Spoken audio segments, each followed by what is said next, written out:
have about 2 minutes before the meeting actually starts.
It is 5:30 and you have a quorum.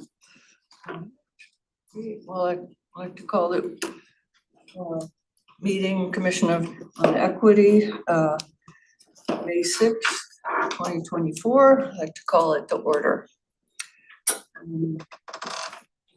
First, we will do the land acknowledgement and the Commissioner Sauer will read it for us.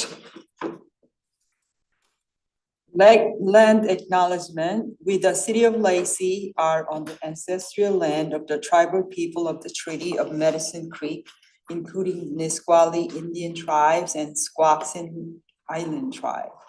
We acknowledge and remember those tribal people are not recognized today or observed or relocated into other tribes for survivor.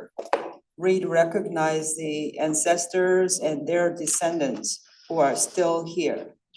We recognize and respect the tribal people of the Treaty of Medicine Creek as the traditional steward of this land since time immemorial and their role today in the taking care of these land in perpetuity.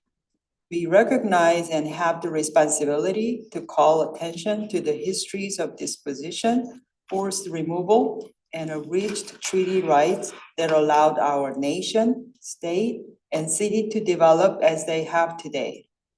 We recommend that community members read the Medicine Creek Treaty of 1854. Thank you. Next is approval of the agenda, previous minutes, and the consent items. Do I hear a motion? I so move. I second. I have a motion. Do I have a second? A second. Second. All those in favor? All those opposed? Okay, that is approval of the agenda. Thank you. The next item of business is a public comment policy. Well, good evening, commissioners. I am here tonight just to talk through a draft public comment policy that we're going to be reviewing with the city council actually at tomorrow night's council meeting due to kind of the meeting schedule change, and I appreciate you all working with me on that.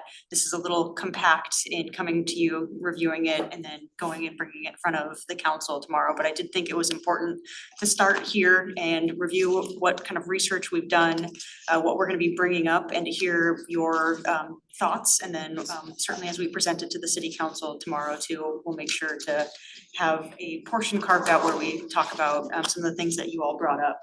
So I am going to start a quick presentation here. Walk you through the draft public comment policy, which was included within your agenda packet for this evening. So what we'll talk about is what's currently found in the Commission on Equity's rules of procedures, is just under public comment, and then want to talk a little bit about the background of free speech and public comment, some of the research that we did between our last meeting and to today, and then some potential options that the council can consider moving forward, and then reporting back onto this group what kind of direction we receive from the council.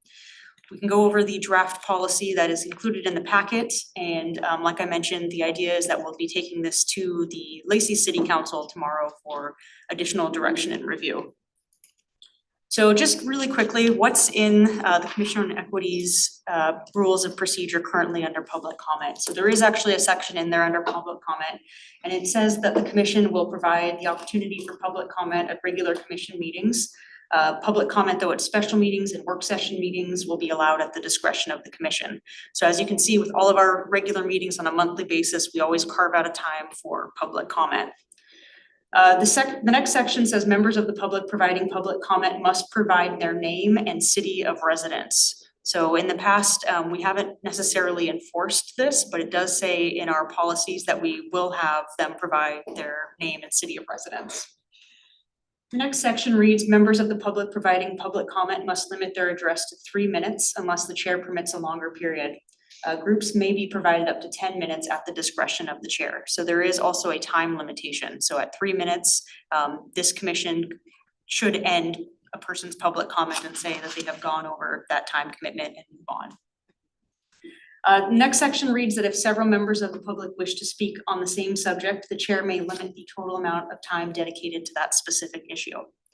And then the final item is that the chair may interrupt public comments that continue too long. So example, again, going over that 3-minute time period or potentially longer if it's a group, relate negatively to others or are otherwise inappropriate. Now I've put the red arrows on a couple of these policies because as we started to do some research and review this topic, we really need to go back and take a look at how these two items are defined. And I'll get to that as we proceed. So just again, for background, I know we were all here, but what I wanted to show was with this slide is that the Commission on Equity was not the only governing body to be recently Zoom bombed by hate groups with hate speech. So I've thrown up a couple of other examples here. We've got the Commission on Equity on the top left corner, and then if you move to the right top corner, you can see that that is Federal Way. Moving below that, the city of Snoqualmie, and then moving to the left of that, the city of Ellensburg. And these are just a few examples. This is occurring all across Washington state and quite frankly, all across the country as of right now. And this has led a lot of jurisdictions, including our own, to take a look at our public comment policy. Were they happening at about the same time or? They've been happening, I would say, for the last 4 to 6 months. So yep, certainly within the time frame. And Ellensburg, I think, was very close to the timing of ours. In response to what occurred at this last meeting here on the Commission on Equity, the city did put out a press release condemning anti-discrimination and hate speech, and acted clearly the next day and said, we won't tolerate this type of speech. We are going to call it out when we hear this speech. Doing some research into the subject, we do want to highlight that under the US Constitution, there is the freedom of speech, and that right cannot be abridged. And so when we're looking at the definition of hate speech, and we pulled this definition from the American Libraries Association, there is no legal definition of hate speech under US law, just as there is no legal definition for evil ideas, rudeness, unpatriotic speech, or any other kind of speech that people might condemn. Generally, however, hate speech is any form of expression through which a speaker intends to vilify, humiliate, or incite hatred against a group or a class of persons based on race, religion, skin color, sexual identity, gender identity, ethnicity, disability, or national origin. It continues, and I won't read this whole thing, but in the United States, hate speech is protected by the First Amendment. Hate speech can only be criminalized when it directly incites imminent criminal activity or consists of specific threats of violence targeted against a person or a group. So we went and, based off of this information, took a look into state of Washington codes, so our RCWs. And we did find that in the RCWs, there is something specific to hate crime offense. Now, this is in distinction from just hate speech, as you can see from the definition of a hate crime offense. It provides a little bit more information on some of the things that I just read, but the very bottom, which I bolded, I think is one of the key important parts as we were doing our research on this, is that words alone do not constitute a hate crime offense unless the context or circumstances surrounding the words indicate the words are a threat. Threatening words do not constitute a hate crime offense if it is apparent that the victim that the person does not have the ability to carry out the threat. And that is what the state statute reads for a hate offense. So when we're looking at public comment, to provide a little bit more detail on what public comment is and what public comment isn't, public comment is a limited public forum for free speech purposes. And what that means, it's very similar to, when we brought in the Community and Economic Development Department, they talked about the sign code. We can't necessarily regulate the content, but we can regulate certain elements. And as you can see, governments can regulate the time, the place, and the manner of speech, providing that the regulations are reasonable and content neutral. And the important kind of part of that is that content neutral. When we're again looking at our RCWs, so our state laws, we are subject to the Open Public Meetings Act. And in the Open Public Meetings Act, often known as the OPMA, it states that public comment must be received at all regular meetings of the governing body where final action is taken. And specifically here at the City of Lacey, when we're talking about our council meetings are work session meetings, also constitute regular meetings pursuant to our council policies. So before our work sessions, we do allow for written public comment. We don't allow for oral public comment, but we do take that and we do provide it to our council members before every single meeting. Importantly, governing bodies is not just our city council. It also includes our planning commissions, civil service commissions, and other policy and rulemaking bodies and committees that act on behalf of the governing body. So this group would be included under that category. This commission, I should say. Public comment is not required at special meetings. Again, it's only required at regular meetings where final action is taken. And an agency can decide to accept public comment orally at the meeting or by written comment prior to a meeting. So like I mentioned with our city council and like we do with this group, we receive both written and oral public comment prior to the meeting. And then the oral public comment specifically in the meeting itself, we've carved out a portion of the time. In the state law, it also states that oral comment is allowed and if oral comment is allowed and an individual has difficulty attending the meeting in person, requests an opportunity to provide oral comment remotely, the agency must make that request possible if feasible. So if you allow for just in-person public comment, somebody says, hey, I can't make it, but I still need to provide it, and you can do it, we're gonna have to find a way to provide that remote public comment.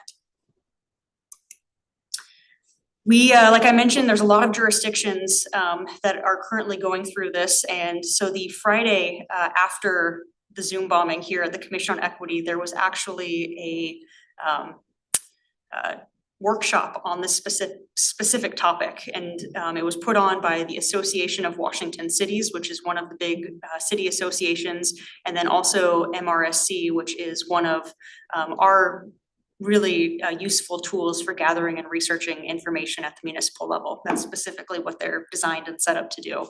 So I've included, you can see the presentation we received from AWC, Hijacked by Hate, Legal Considerations, and then that was MRSC, and then below it, AWC, Hijacked by Hate Speech. We also went and we researched some articles on the various websites, including MRSC, and then also Jurassic Parliament, which provides a lot of guidelines for public comment.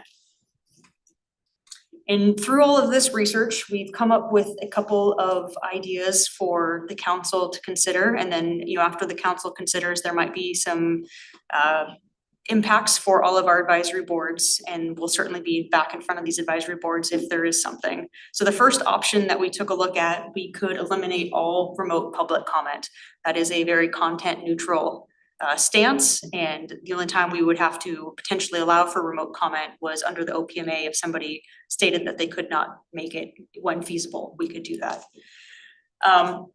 We don't recommend moving forward with this option for accessibility purposes, recognizing that allowing for remote public comment allows individuals to attend meetings when and where they can attend meetings and provide just as meaningful comments for anybody to consider. So at this point in time in our draft policies, you will see that we don't recommend moving forward with eliminating, removing public comment through remote use, but continuing that practice. The second option is to limit public comment to items on the agenda. This requires that comments must be relevant to an agenda item and that the presiding officer could have the ability to quickly mute or disconnect a speaker that is not speaking to a matter of city concern or that body. However, when we took research and we heard from all of the experts, they did mention that this can put the presiding officer in the governing body in a very difficult position of deciding what meets that threshold of being relevant to a group or not being relevant to a group. And so because of that, we don't recommend having that as part of our public comment policy currently. One thing, what was interesting was the comments from the people last meeting. They began their speech by, is this comment specific to agendas? And we said, no, it's not. So it was, there was something about that they use, but still, I don't recommend it either. And something too about limiting it to the agendas, as well as, we know, and it mentioned this in the staff reports, that oftentimes people bring things that are going on in the communities that they're seeing that we're not directly talking about as well. And so that can be very problematic of not hearing those perspectives. The third option is to take steps to determine the identity of speakers commenting remotely. And that importantly, this should only apply to individuals who want to provide public comments, not all individuals who are just watching remotely, but just those who want to provide public comment. So what we did immediately after our Commission on Equity meeting last month was we actually instituted a 2-hour pre-registration for remote comment, which means that individuals have to go online, they have to fill out that they would like to provide public comment, and that gets routed to all of the staff liaisons in advance saying, yes, this person pre-registered and would like to provide public comment. And this is something that we had been doing at the council level for the last 3 or 4 years since the pandemic, and we made that transition. We've had this 2-hour pre-registration. So we just applied that to all of our advisory boards, and we want to recommend continuing to have that 2-hour pre-registration for remote public comments. In addition, the draft policy is also going to recommend using sign-in sheets, so making sure that anybody who's providing public comment here in person and then using the remote system provides their name, city of residence or connection to the city, and then the topic or subject matter of the comments. And so we currently do that online through the pre-registration. It does say to provide what the comments could be on, and we'd like to do a very similar thing with our sign-in sheets pending council direction. As part of that too, we went and took a look at some of our Zoom protocols, and what we found too, and we're recommending to all of our advisory boards, is to use the allow to talk function, and then prior to moving to the next comment, removing the permission to talk comment. So that way individuals cannot disrupt a meeting like they did at our previous meeting.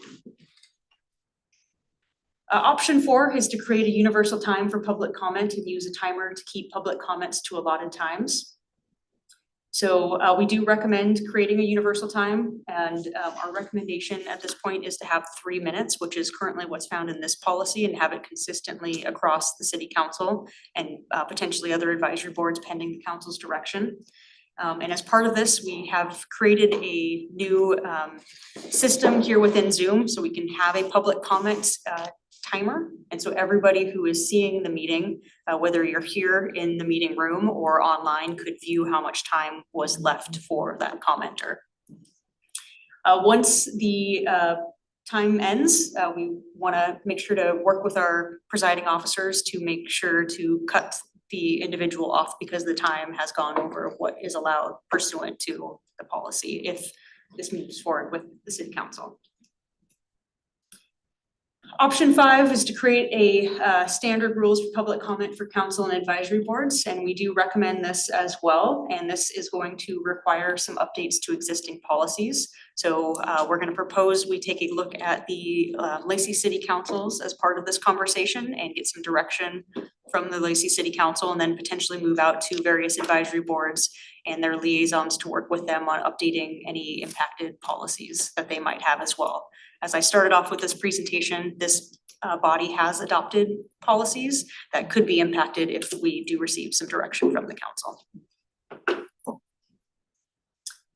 As part of the updates to the Lacey City Council Policies and Procedures Manual, what I would like to say is what's currently in there is it's very polite words, but it's not definitely standardized. So I put a couple of examples here of encouraged to give their name and address for the record, not something definitive. It was like, you can do this, it's permissive. Asked to limit their address to 3 minutes, again, not clearly setting up a defined time of 3 minutes.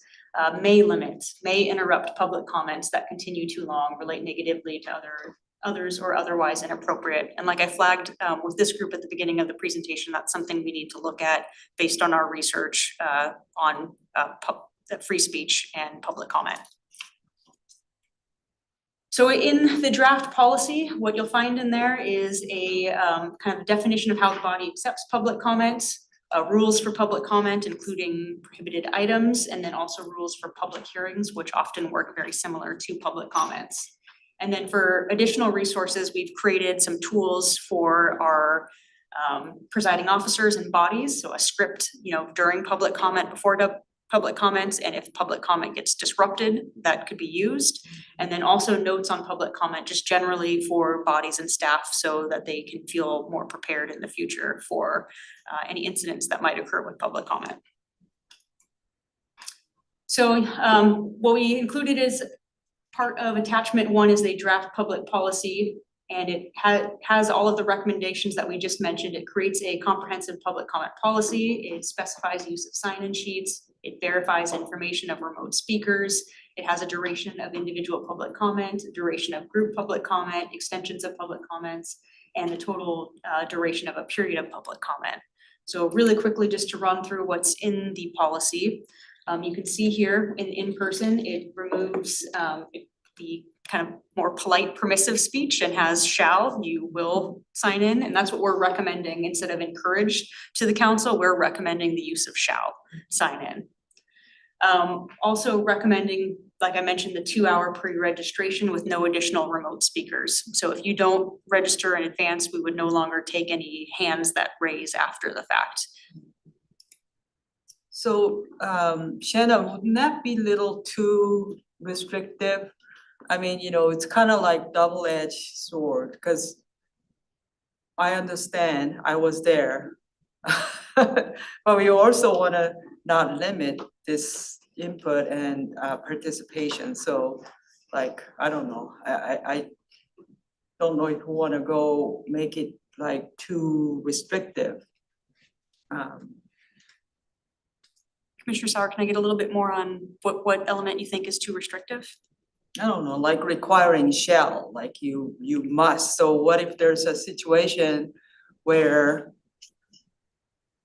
I don't know, there may be some situation where they couldn't do it in 2 hours ahead, or what if somebody came here and want to say something, I don't know, maybe that's not virtual, so maybe that's a little different. Yeah. What if that person didn't know how to register in advance, or, so I don't know, shall seems to me like very confining us as well. So I think a couple of things. So number one, you're right, it wouldn't impact people who were here in person. They would sign up in the sign up sheets as the meeting, right before the meeting started. And as far as, the potential of limiting people who may not know how to pre-register. I think that is a good point and something we've identified as a possibility to help alleviate, but it certainly would not remove that concern, is by providing very clear information on the public meetings and the agendas that you would have to pre-register 2 hours in advance. And I have my hand up for that. That 2 hour in advance, how do we go about restricting anybody or figuring out who didn't sign up 2 hours in advance? Like if they just hop on and they still want to speak, how do we know, like, how does that work? I guess I should say.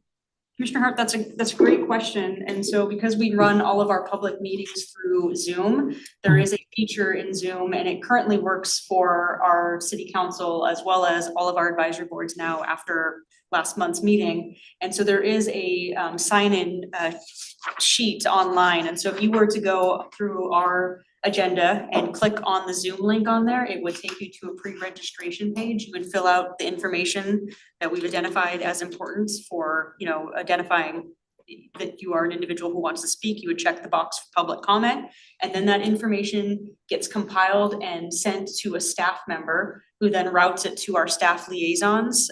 Once that 4 p.m. or in this case, 3:30 p.m. because it's 2 hours before a meeting. And with council, it's typically 4 p.m. They pull all of that information and they route it to the staff liaison so they have that information. So right now I can tell you that I did not receive anybody signed up to participate in remote public comment for the Commission on Equity tonight. Right. And so if somebody like came in and let's say they came in maybe at 45 minutes before the meeting and just to attend, but they wanted to say something, maybe they changed their mind or something came up at the last second. How does them being able to, how do we as a board deal with somebody who wants to have a public comment at that late notice without is there like a feature that just kind of pauses or mutes their ability to say something during the forum at the public comment part? Or how do we stop that from happening when they don't sign up that 2 hours before? So in distinction too, so if somebody came into the meeting in person, there isn't that 2 hour rule, you would just sign up. So just to make note of that, once again, for people who were remotely attending and, they decided that they were interested in providing public comment 45 minutes in advance of the meeting, they would not be able to provide those public comments remotely, orally. They could submit public comments to all of the advisory boards using the respective email addresses. However, those public comments would not be in the record of this meeting. They would be in the record of the next meeting. And so does that like stop them from being able to maybe speak, or is that something manually we would just, hey, we didn't get your pre-advance registration? How does? They won't be let in, right? Correct. They would be in as an attendee, but they would not be able to speak. Right. Got it. Okay. So there's a mechanism in place in Zoom for that. I was thinking just mostly for remote individuals that, either at the last minute, maybe they didn't know about the 2 hour pre-registration, or something happened that day, they decide to attend, but don't pre-register. So yeah, that's cool. Okay. And Commissioner Hart, you bring up another good point of, again, how do we communicate that information? And that can be part of the presiding officer's introduction to public comment, saying that these are the rules. And if you would like to provide remote public comment at the next meeting, please sign up 2 hours in advance or send your public comment to the Commission on Equity's email address for the next meeting. Nice. So I don't know if I'm still concerned about the fact that we want people's input.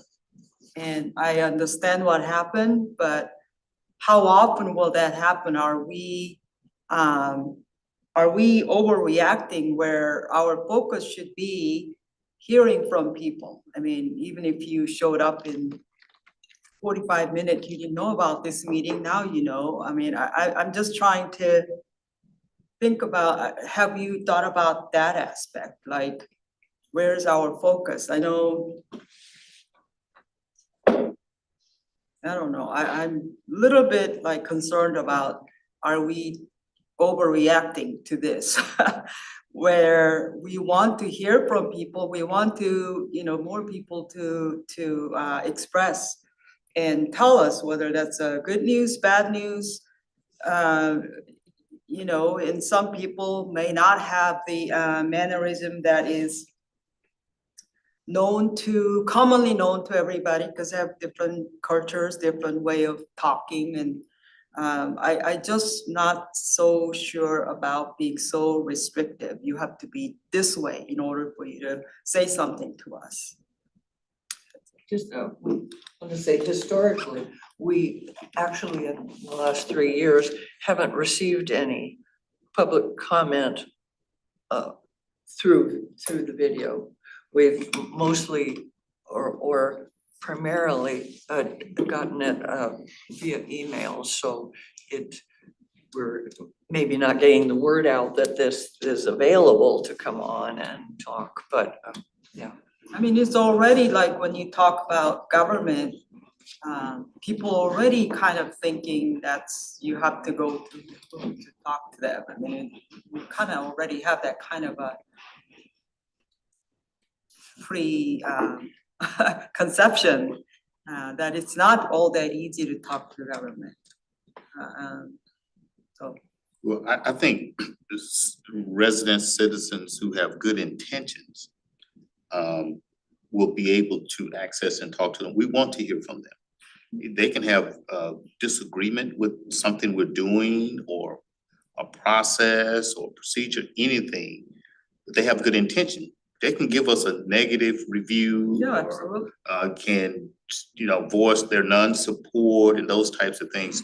But that's different from going on making racist comments and other totally, I agree things with that. that's Yeah. unproductive. And so the people who have good intentions, they'll comply easily. They'll register in advance, they'll come, they'll do all those things. People who have organized bad intentions are the ones that we want to have some restrictions on, I think, because it's just non-productive. And it just impacts not only us, but the community.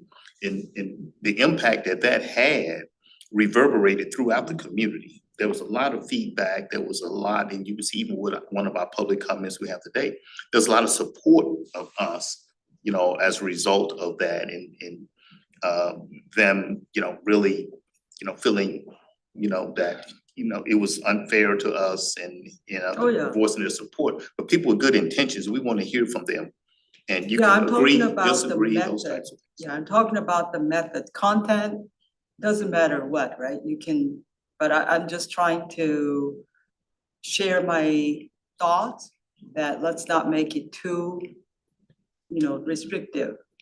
But anyway, I said what I wanted to say. Yeah, because we can sense if someone, like you said, with bad intent, then we can cut them off anytime. We have a policy that it is something that is not productive or whatever the way we want to say, we have way to cut them down. I just don't want the process to be too restrictive but anyway, I hope you got what I'm trying. So Commissioner Sauer, just to kind of respond to some of the statement, and I do recognize, hey, your comments about is this overreacting, and we'll certainly, bring that to the attention, of the council when we review it tomorrow. But as far as being able just to cut individuals off, again, our research shows that hate speech is protected by the First Amendment, and our ability to just end somebody's comment is very limited unless it becomes a hate offense. For me, I think this is a serious enough matter that that we get very clear, and that all the chairs and the councils have and the public have very clear direction of how this goes, and I think it will help. That's my opinion. My thinking is along the lines of the fact that, you know, kind of like one size does not fit all. Mhm. So thinking of us as the Equity Commission and the kind of constituents and constituent groups that we recommend, we know by experience that systems and processes and the perceptions of government, we're seen as an extension of government at this point. We need some controls. But at the same time, along the lines that Kim is speaking, let's not over control to the point where the very people we need to hear from, we haven't set up a barrier. And so from that point of view, as the Equity Commission, I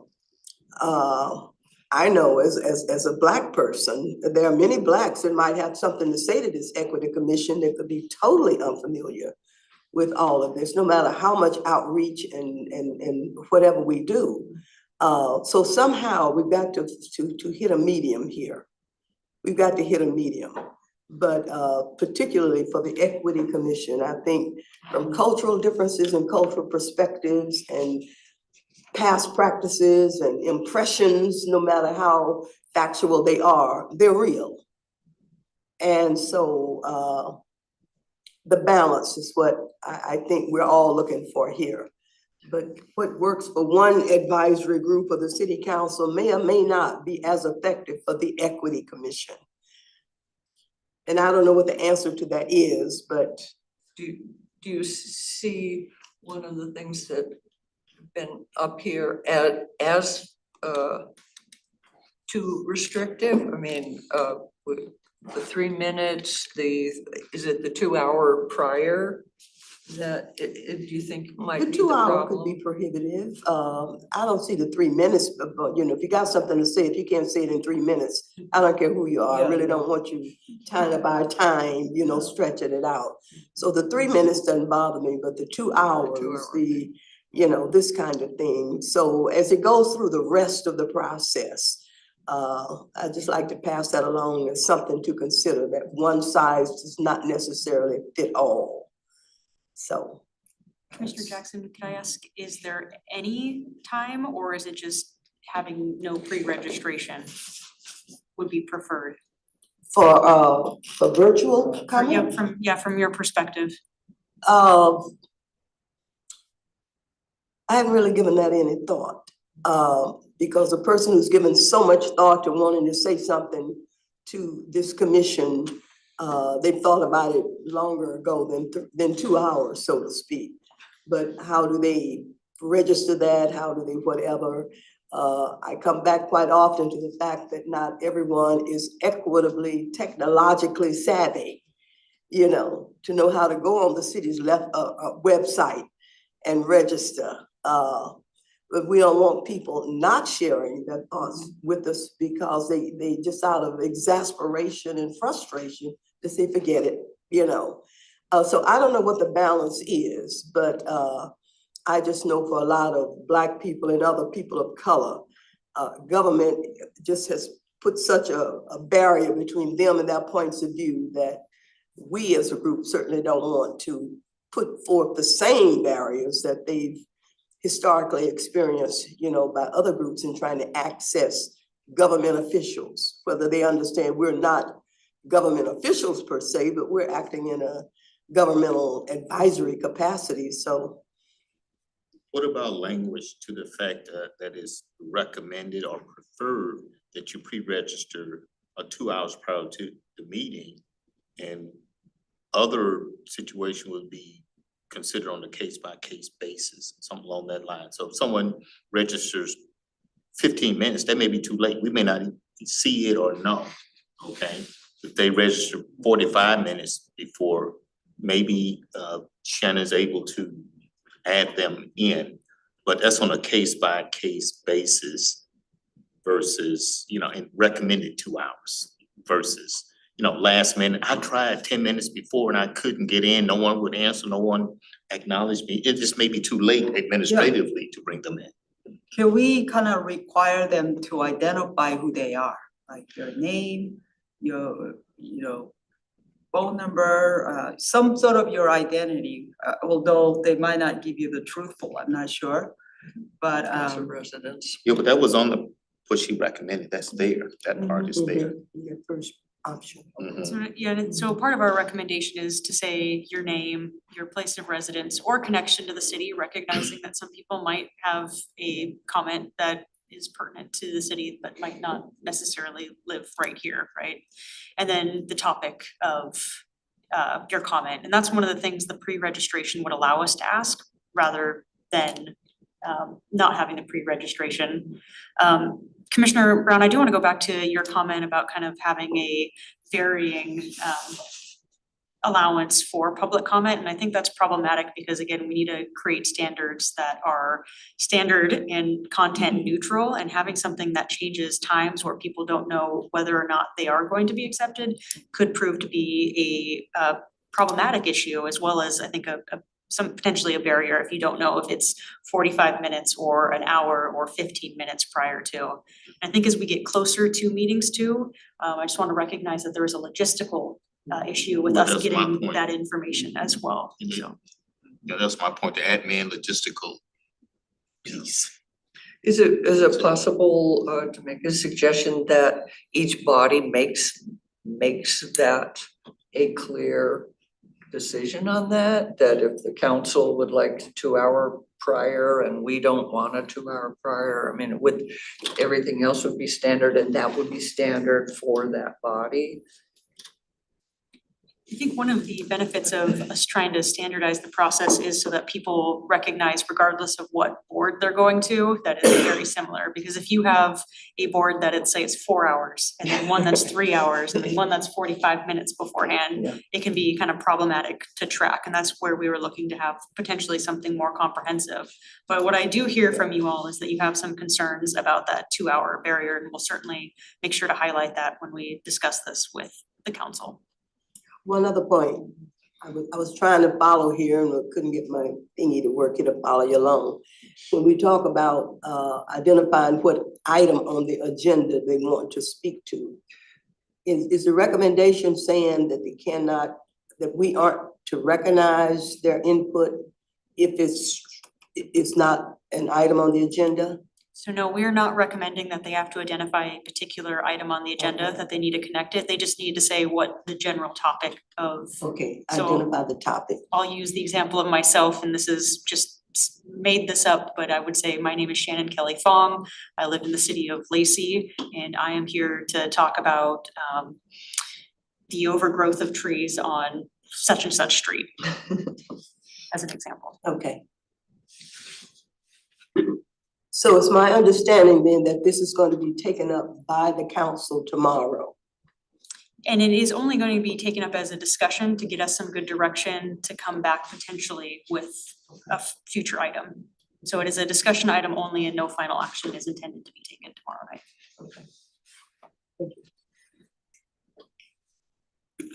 Another things you'll see that we've incorporated into the draft policy is recommending 3 minutes. And that is consistent with what you all currently have in the policies and procedures.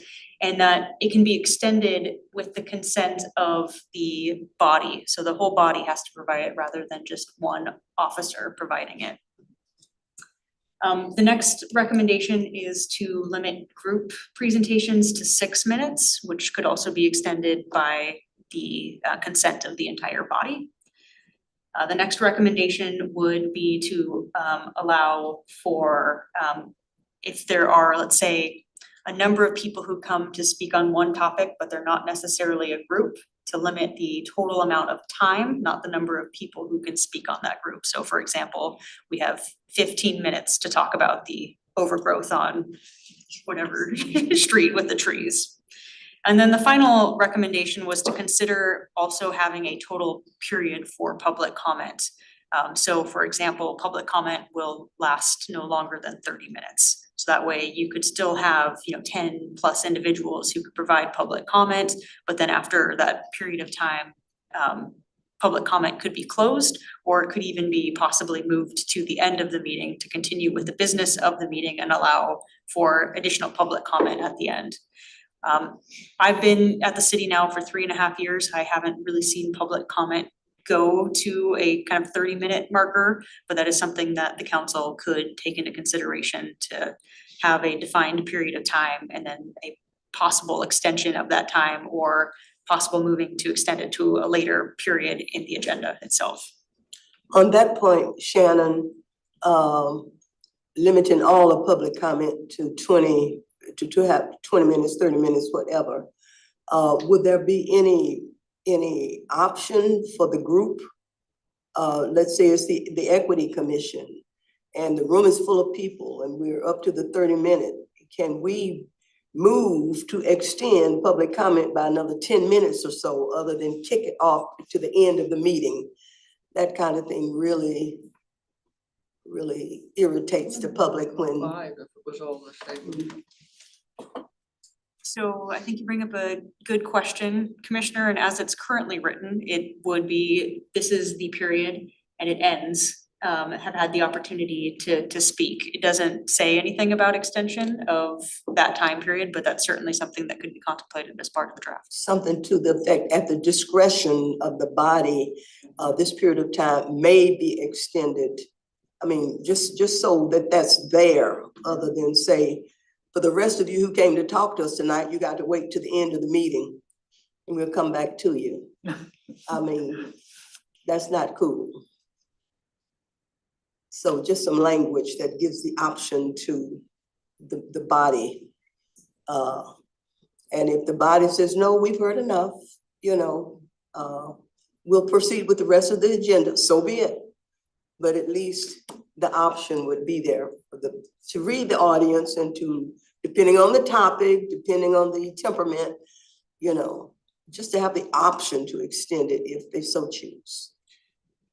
We have a restriction on how late a meeting can go or how long it can last, right? Till 8:30 p.m. So if it's gonna be one of those, then at some point we'd have to make a motion to move or delete or one or more agenda items Meeting, to special bring meeting. all of them in. So we just keep that in mind that, if we Yeah. feel like this is something that's really, really important, these comments, because of something that's going on in the community, if we see that as a priority, we want to give all the people opportunity to speak, then we just make a motion to move one or more agenda items or to next month meeting or whatever, in order to allow for additional time. But I think that would be maybe a one-off or an exception, situation, but if faced with that, that's something we're looking at since we can't go past 8:30. And if it's extended past 20 minutes or 30 minutes or whatever, to state it, that we are deciding to extend the public comment period an additional 10 minutes or an additional 15, not to go on forever. There's still business to see to. And then, so we see there are 5 more people who's ready to speak to us. Would you please limit your comment to 1.5 minutes? I mean, we can control it, but it's just, feeling we leave in people's minds. So that's my input, my concern.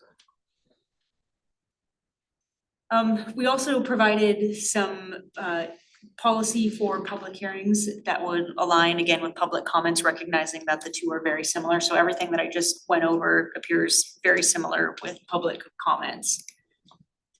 With the exception of one of the things that we added in here as a potential for the council to consider is that with the consent of the body, the presiding officer could split commenters on a particular subject in a public comment to people who are opposed or people who are favoring a particular item. So that way you could hear equally from individuals from both groups.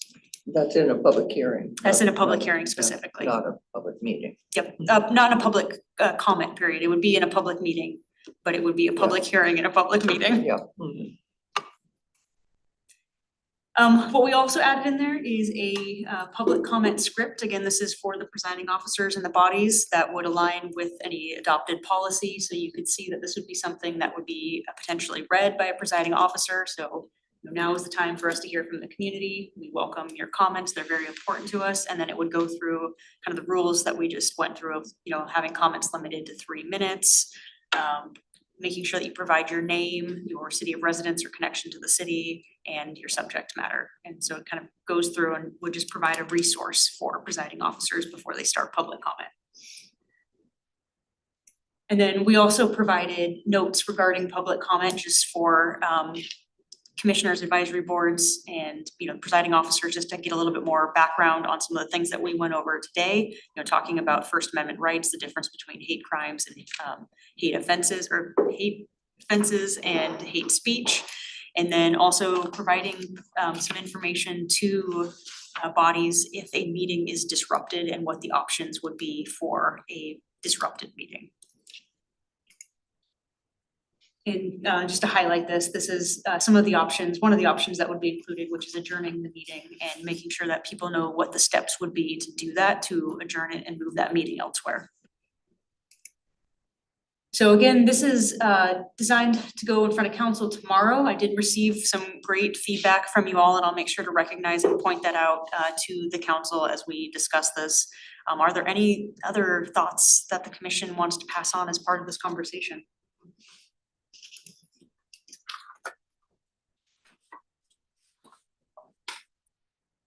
Thank you, Chair. If not, then we will move on to public comment. Do we have anybody in the room that would like to give a public comment? Yes, I would. Good, okay. My name is Cecilia Ramirez Jones, and I'm a resident of City. This is my first time coming to for council and commission, so thank you for having me. In regard to your public comment policy and your proposed suggestion of a 2-hour time limit, it is a barrier. And I am very sorry for what happened to y'all, because that's just foul and nobody should have to go through that. And I totally understand boundaries, right? I get that. But you have people that have cognitive disabilities, that have language disabilities or disconnects. This is a public meeting, yes? Where is your ASL interpreter? Exactly. You're not providing services to be equitable, to be fair across all barriers. You're not addressing cognitive, visual, or auditory disabilities, technological boundaries.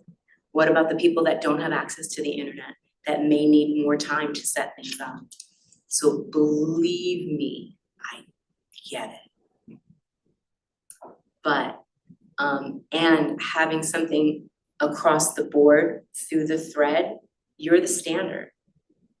You are the commission on equity. You are the standard that everybody else should be taking their cues from. So it's super important that you guys get it right.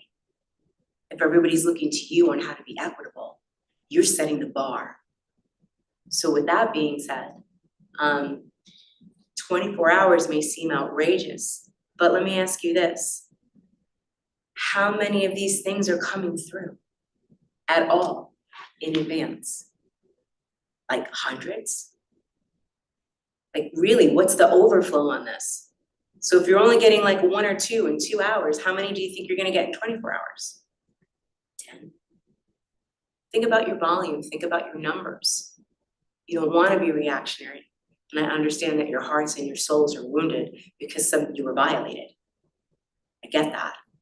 But I just also want you to come from the spaces and places that you are in. You are here to represent all.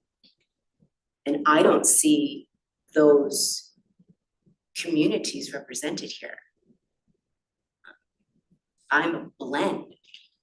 Over 12% of Lacey is Latin. How many people in here are Latin? One. Where's the representation? Where's your representation from your disabled communities? If not everybody has a seat at this table, then you can't be equitable because needs aren't being met. You need to have discussion, you need everybody has to have a seat at the table so you can see their viewpoints. That's all I wanted to say. And it's a point of clarification. It's 2 hours, is up to 2 hours prior to the meeting. It's not within 2 hours of the meeting. That is Just wanna make correct. sure that's Yep. clear. Yep, so as soon as we create the meeting, which Anytime, it could be often 24 hours, 3 days, a week, yep, happens up well in advance. to 2 hours, yep. Correct, yep.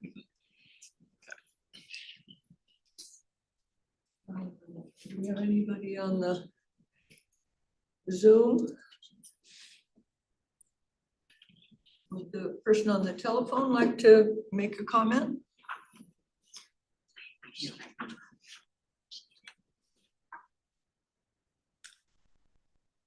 I don't know. How to tell. They could raise their hand by Just listening in. pressing star yeah. 9. Okay. Chair, you did receive 2 written public comments for the record. Received 2 written comments. Thank you very much.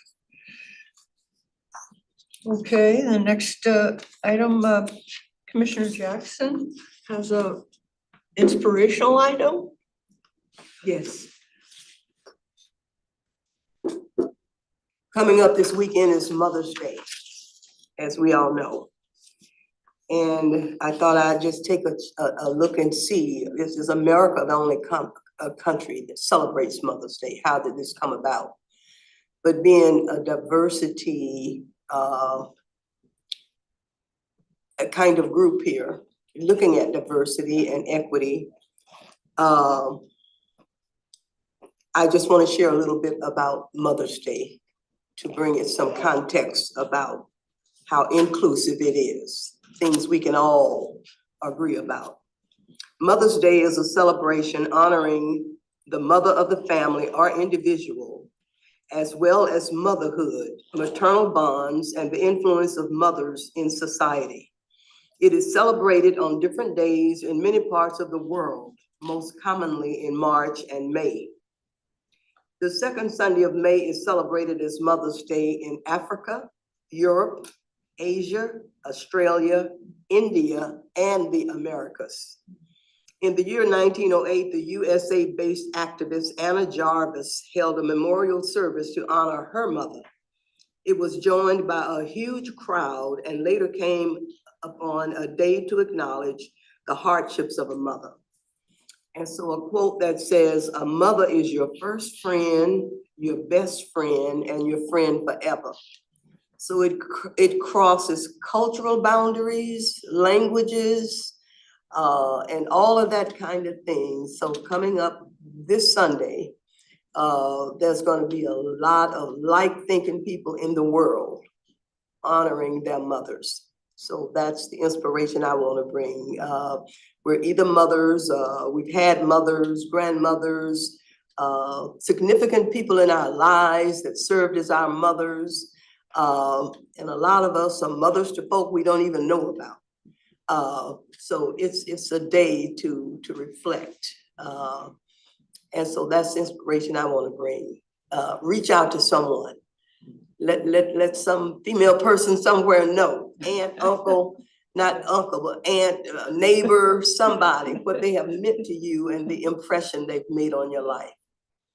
Thank you. Very sweet, very nice. Who would like to do next month's inspirational? I volunteer. Commissioner Hedgewood, you would like to? Thank Sure. you. Thank you. So, to our business items. The first one is meeting our Lacey Youth Council.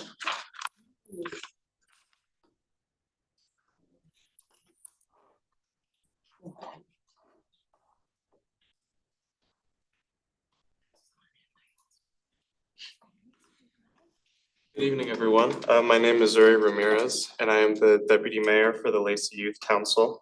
And we will be presenting the Lacey Youth Council update for 2023 and 2024. First, we'll have Samuel presenting the Thurston County Ballot Processing Center. Hello, my name is Samuel Tatarian. I'm from Timberline High School and I'm the representative for the Youth Council on the Commission of Equity. Let's get started, shall we? We visited and toured the center on September 24th last year. The election processes all ballots for Thurston County. The ballot processing center is a part of the Thurston County Auditor's Office. During the tour, they explained the path a ballot takes from the time you vote to when it's finally counted. They have continuous live feed of each step so anyone can watch them process ballots. You can also track your mail-in ballot online to see where it is and ensure it was counted. Ballots are mailed 20 days in advance of the election to eligible voters in Thurston County. Postage is needed to mail the ballots back, and there are 29 drop boxes in this county.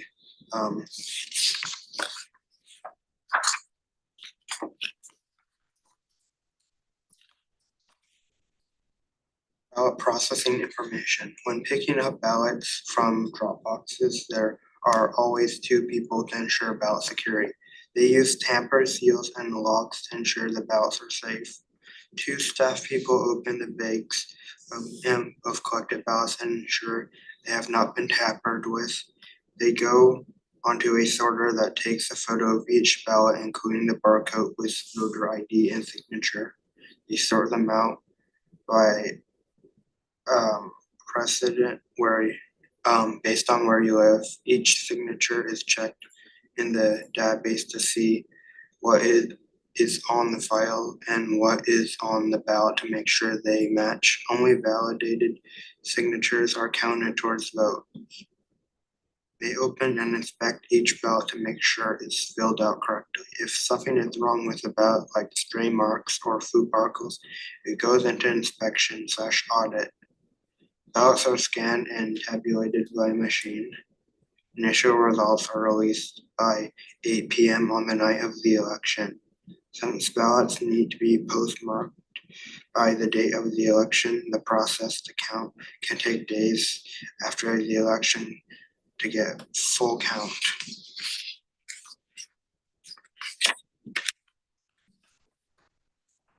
This is the processing center in action. Or vote counts, get out there and vote. This was the first year the Lacey Youth Council has had the opportunity to go and visit this center. So they were very excited to have a youth council come and learn more about this process. Samuel, do you want to introduce our next presentation, Rory? Rory Line will explain safety takeaways, I guess. Yeah, hello, my name is Rory Line. I go to Timberline High School and I am the youth representative to the Historical Commission. And I will be presenting on public safety. From 2016 to 2022, Lacey has increased by nearly 11,000 people, but our police force has still been severely understaffed. We've been working on it and we've been steadily growing, but just like the rest of Washington, all police forces have been understaffed. But regardless, our city of Lacey has been really good with connecting with our community and being proactive with everyone in our community, whether you're homeless, whether you're a person of color, or a minority of any sort. And they're very transparent in everything that they do. And you can see that on the website. And a way that they've been doing this, well, their goal is to remove barriers with the officers and youth. And one way that they're doing that is with their school resource officers, also known as their SROs. And they're trying, well, they have put one in each high school. I know our Timberline, our one at Timberline, that's the wording that I was aiming for. She's very nice. And I believe the rest of them are too. The reason why they do this is to encourage positive encounters, mentoring, coaching, and relationships with youth and family. And they hope to prevent involvement in criminal encounters in the youth. Another huge step or huge issue that has been touched upon in almost every area in Lacey is homelessness, and the way that the police have been combating this, that Police Chief Almada has stated, is that this isn't step by step, this is just like in general, by the way, is compassion and collaboration, linking persons in crisis to resources, civilian outreach to build trust, individualizing health outreach, case management, and wrap around services, providing clothes, water, blankets, assistance, and cell service. And they also provide documents if you lose yours. And then rapid response teams to address abandoned property and debris. The main thing that we learned is that the police department has many different moving parts with amazing staff who help keep Lacey a safe and welcoming community. I would like to introduce Nathaniel, who is discussing North Thurston Public Schools. Hello, I'm Nathaniel Clay. I am a student at Timberline High School, and I am the youth representative for the Parks, Culture, and Recreation Board. And this is my presentation on North Thurston Public Schools. This year, the few representatives from North Thurston Public Schools came and gave their own presentation to the Lacey Youth Council on how the school board operates and how the city and TPS work together. The city does not govern the school district. They are their own elected body, but they do work together. The city does provides the school resource officers, and the city also holds joint work sessions with NTPS. And there are 5 elected board members, 4-year terms, a president, a vice president, and 3 board members, and they do follow a policy governance model. And every year they do a compassionate community project, and the one for the 2023 to 2024 school year is the culture of kindness. The goal is to celebrate 100,000 acts of kindness in the community during the school year. And now I would like to introduce Sophie, who's going to do a presentation on houselessness. Hi, I'm Sophie. I'm the youth representative on the library board. Today I'm going to be presenting about houselessness. We got to talk last year to Grant Beck from the Community and Economic Development. One of the first things we talked about was homelessness versus houselessness. Homelessness is defined as the people that we see living on the streets. It brings the image of the stereotypical homeless person and not what it actually is. Houselessness is what it actually should be referred to, being without a current steady place to live, like couch surfing, living in shelters, cars, and the streets. Potential causes of houselessness and explanations. One of the first ones is lack of affordable housing or low-income housing. Without affordable housing options, members of our community can face eviction, instability, and houselessness. The second one was lack of housing. Due to the growing population, the housing market can't keep up, leaving some without a proper place to live, / their own place to live. And the third most important one we thought of was health issues. People with mental and physical health issues are known as high-risk members of our community, especially when it comes to their housing situations due to their mental or physical health. They might find it harder to keep up with payments, among other things, which could lead them to be houseless. And then another thing that Grant talked to us about was this book by Greg Colburn and Clayton Page Alderns. Their thesis was about houselessness is not primarily a drug, education, or employment issue. It's the issue of not having enough affordable housing to accommodate the growing population. How to address houselessness. Addressing houselessness is not as simple as providing shelter. It also requires addressing the underlying issue that had led to houselessness in the first place. Those underlying issues include the inability to pay for essential services, mental health issues, and drug abuse. And then Zuri will be talking about our first Lacey Youth Summit and the Spring Fun Fair. This year, the Lacey Youth Council hosted its first youth summit at South Puget Sound Community College.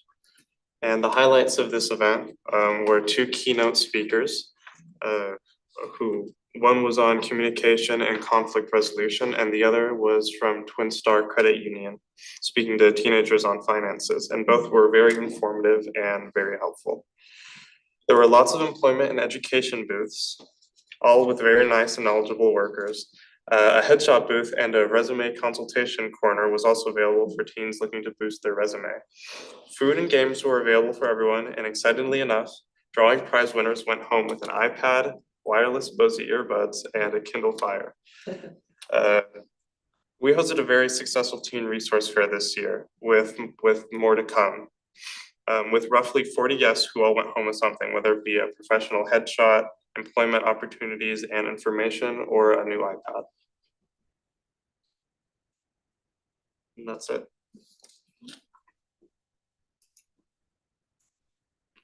Well, thank you very much. That's so good to meet you, to see you all. We see Daniel all the time, but and remember that we're here. You can come in as a public comment anytime. You email us or whatever's, up for you all that we could help in any way. Be sure to communicate with us and vice versa.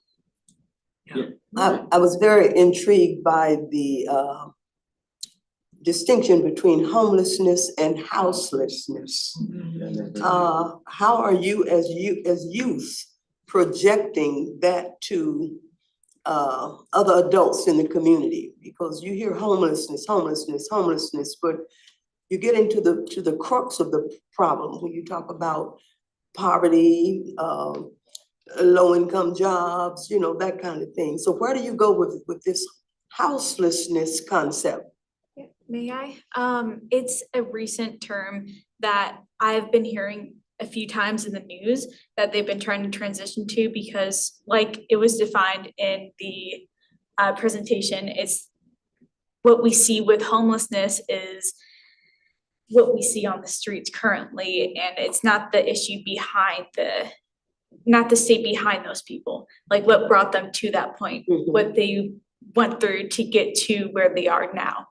And it's the stigma of these people are, oh, they're drug addicts. Well, sure, some of them might be, but what brought them to that point? They're still human. So creating this new term and providing new definition is going to help bring a new light to what these people are going through and how we can help them. Along with that, I just want to add, kind of focus more on the words and why they are changed. Homelessness, kind of stereotypically when we think of a home, we think of our family, the people we have. No one's ever oh, you're my house. My people are my home. And so, people might have their home, but they don't have a house. They're not being able to live, to maybe keep up with hygiene, sleep peacefully. So this transition is really not to talk about meaning on their own life, but talk about their physical situation, which I think is more important and can have a negative connotation on it. Interesting. Yeah. Yes, I just want to say, I really appreciate you guys being here. Gosh, I feel so excited. It's a good day having you guys here and sharing this great information. So I have a question about the SRO. So this is police department, these are actual police at the schools? Yes, they're not volunteers. Yeah. They're actual police officers that say, hey, you want SRO? Sure, I'll be an SRO. Mhm. I'll sign up to do that. They're still being paid and all that, Right. obviously. But they're pulling up their police car in the morning and they're walking around the schools, they're interacting with teenagers, and the staff. And they're just making sure people are doing what they're supposed to be doing, they're having good interactions with kids, and yeah. Now, my understanding is that there are like other people in the schools that have sort of a responsibility. Do they like work with the SROs? You know, I'm familiar with River Ridge, and I know Yeah. there's Reggie, I forget his last name, but he has some kind of responsibility. He has special relationship with the kids and things like that, incidents. He's been able to diffuse some of those. Does Timberline and others who have someone or Yeah. a couple of people that also work with SROs or also sort of a liaison between the students and the police? Who? Yes. So with ours, yeah, I think it's like a program similar to River Ridge. I do know that the one you're talking about, Reggie, they do go to other schools too. So we have met him and I'm sure they've met our resource officer. Okay. I'm unsure about like what they're like, if they have like program, but I haven't heard about it. I have heard about Ridges because I do have friends and like Mhm. cousins that go there. But for ours right now, it's more like an incident thing, I think. Like if something's going on, they're there to interact with it. I'm pretty sure we have, before we had the SRO, we had, I don't remember his name, but he walks around and pulls out kids for attendance issues right now, but he also stands out in the parking lot and assures that like kids are not staying in the parking lot and that kind of stuff. But I'm pretty sure he's also in charge of safety at our school. I don't know his official title, but I'm pretty sure it has something to do with safety. Those individuals are facilitated by the school district, so separate than the school resource officers provided by the Lacey Police Department, but still very valuable to the schools and a great opportunity to connect with all of our youth from both ends. Thank you. I have a concern about how competent these SRO people are when it comes to dealing with diverse kids. As we continue to grow as a diverse community and a diverse school district, when you look at issues like disproportionality and discipline and those kinds of things, I'm not familiar with what criteria a police chief or whoever sets when deciding who gets assigned to a school as an SRO. Do you as students interact with other students to get comments or feedback sometime about how they feel they're being treated by the SROs? So I know that our SROs, do we have 3? I know 2 for sure, I think there are 2 because one of them, they were talking about how they're understaffed. because I know both of them are people of color. Yeah, I'm pretty sure, yeah. but I do want to add, yeah, one is they're both people of color, but there is an understanding that just because they are doesn't mean like they're gonna be talking to other kids in an appropriate, respectful manner, because there is a negative there is a negative history with the police, even if they are white or people of color. So I haven't personally heard a lot, but that's also because I'm running START, and you know, there definitely has been a lot. We've been learning about resource officers, especially in other states and on our own school. And they have had to like have a lot of interactions from what I've seen and what I've heard. But I don't understand, like I haven't seen like the dynamic. So I personally can't speak on that. I don't know if they can.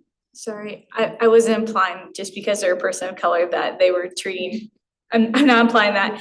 I know that Chief Omada, I was saying that Chief Omada is not picking the SROs that they're of volunteers. So he's not doing that. But I'm full-time at Timberline, I'm a senior, and I've not heard any Feedback. any bad feedback about our SRO. I don't know about Ridge or Thurston. But I know at Timberline, the people that do talk about our SRO, they love her, she's great. The only instance that we've had of like arrests is just because there was fighting. And that's the only reason that there has been a bad confrontation with our SRO. And that's because there had to be for safety reasons. But other than that, I've never heard anyone talk bad about her. Good. I just know students will talk to other students when they won't necessarily go and talk to school personnel. And your students in leadership positions and in places where you'll hear these things. So that's good to hear. Sure, Jackson, I'll just add on really quickly too. I think, Rory had mentioned, kind of volunteering for it, but I'd certainly like to bring the police chief and whoever the sergeant who's overseeing the SRO program to a future Commission on Equity meeting to talk to you a little bit about the program, what it looks like, how people move through the process, and what goes into being an SRO. So I'd be happy to set that up. Yeah, if I can change this. She was about to say something. Oh, go ahead. Oh, I wanted to say I did go to school in Olympia. I had like kind of like bad experiences with SROs when they were first starting, just kind of being in a more like predominantly white area. It did feel like some people were targeted. So being at like Timberline, I do think it's a lot better compared to other places and a lot more less like, I don't know if that's the right term, exclusive. The one that we have at Timberline, she's very friendly. People take pictures with her. We can talk to her casually. She's even said like you can ask for legal advice hypothetically. Good. I just wanted to go back to the voting thing. I'd like to do a tour there. That's very interesting. But so having gone through that, is there a program in the schools to educate the students on them being qualified to vote? Like if you're gonna be 18 by election day, you can pre-register and vote and those types of things. Is there a program in the schools? Or does someone come in to educate the students on that? Are you familiar with any of that? Yeah, so every year there's actually, I think it's 2 ladies, or no, it's actually our own students. They give us information about how to vote. You can pre-register to vote, and they give us information about like how when you get your license, you can pre-register when you're 18. And we've even had like last year we had a Fox vote. I think it was for our senator, and like who would you vote for? If you vote, you get a sticker, you get to learn the process, things like that. So every year we do that. Cliff, I do know that the League of Women Voters, that is one of their programs. They go into the schools and work with the students to make sure they understand, they're eligible to vote, even if they're only 17, and cutoff date, and and actually register right there on the site. So. Thank you. Well, the youth council did bring some recruitment posters to share with you all. They are recruiting for next year's youth council. So if you know any youth or groups who may be interested, they brought some materials to share with you all tonight. Great. So I can't join. Unfortunately. There's some age limit. Thank you. All right. Thank you all keep Good. Youth council. Right, good job. Great job. Good, you can just stay with us. We're gonna go get bubble tea, but you have to hang out with us. Okay, moving on. Well, Sadie, have to come back in, community liaison program. Sadie's just gonna let the youth council out of City Oh, out Hall the door. really quickly, and then Sadie will be back to continue some additional research that we've done on the community liaison program and walk you through where we're at and get some feedback on that program. You're up again, Sadie. It's me again.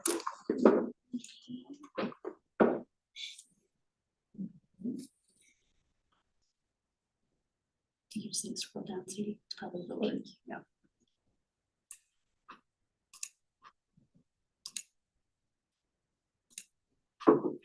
Well, hello again, everybody. Nice to see you. My name's Sadie Siglin. I'm the management analyst in the city manager's office, and I am here to provide a brief update on our community liaison program.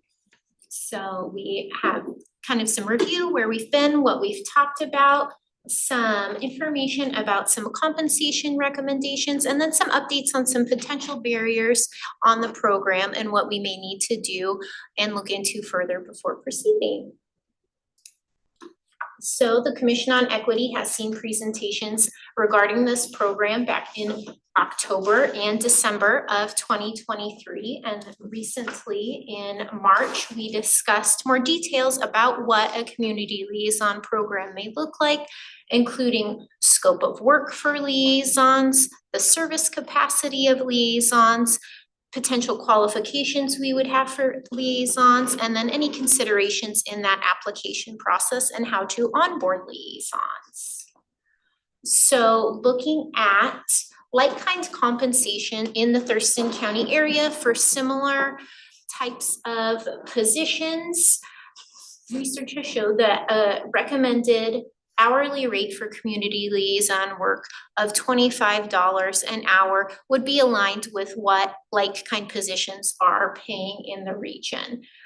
As discussed, community liaisons may be required to serve in an emergency response capacity. So recognizing that on-call capacity or emergent situations, the recommendation would be to pay liaisons who work in an emergency response capacity a 15% premium from that base hourly rate.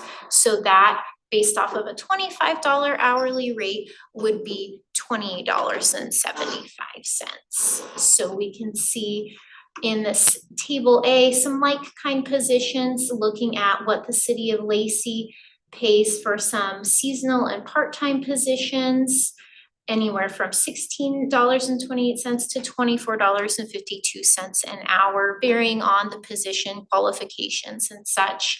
And then considering any overtime and on-call compensation, which would align similarly with emergency response, looking at those additional premiums for on-call pay, standby pay, and a premium for night shift pay.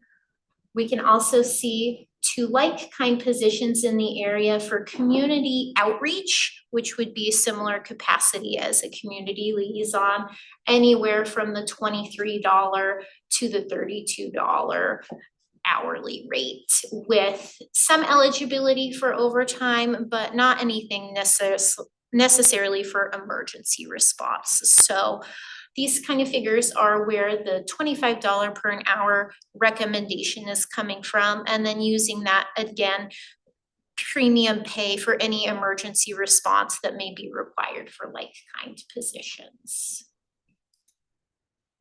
Some potential barriers when looking at implementing a program like this include limitations to the Volunteer Protection Act, potential insurance requirements for liaisons, and potential business registration requirements.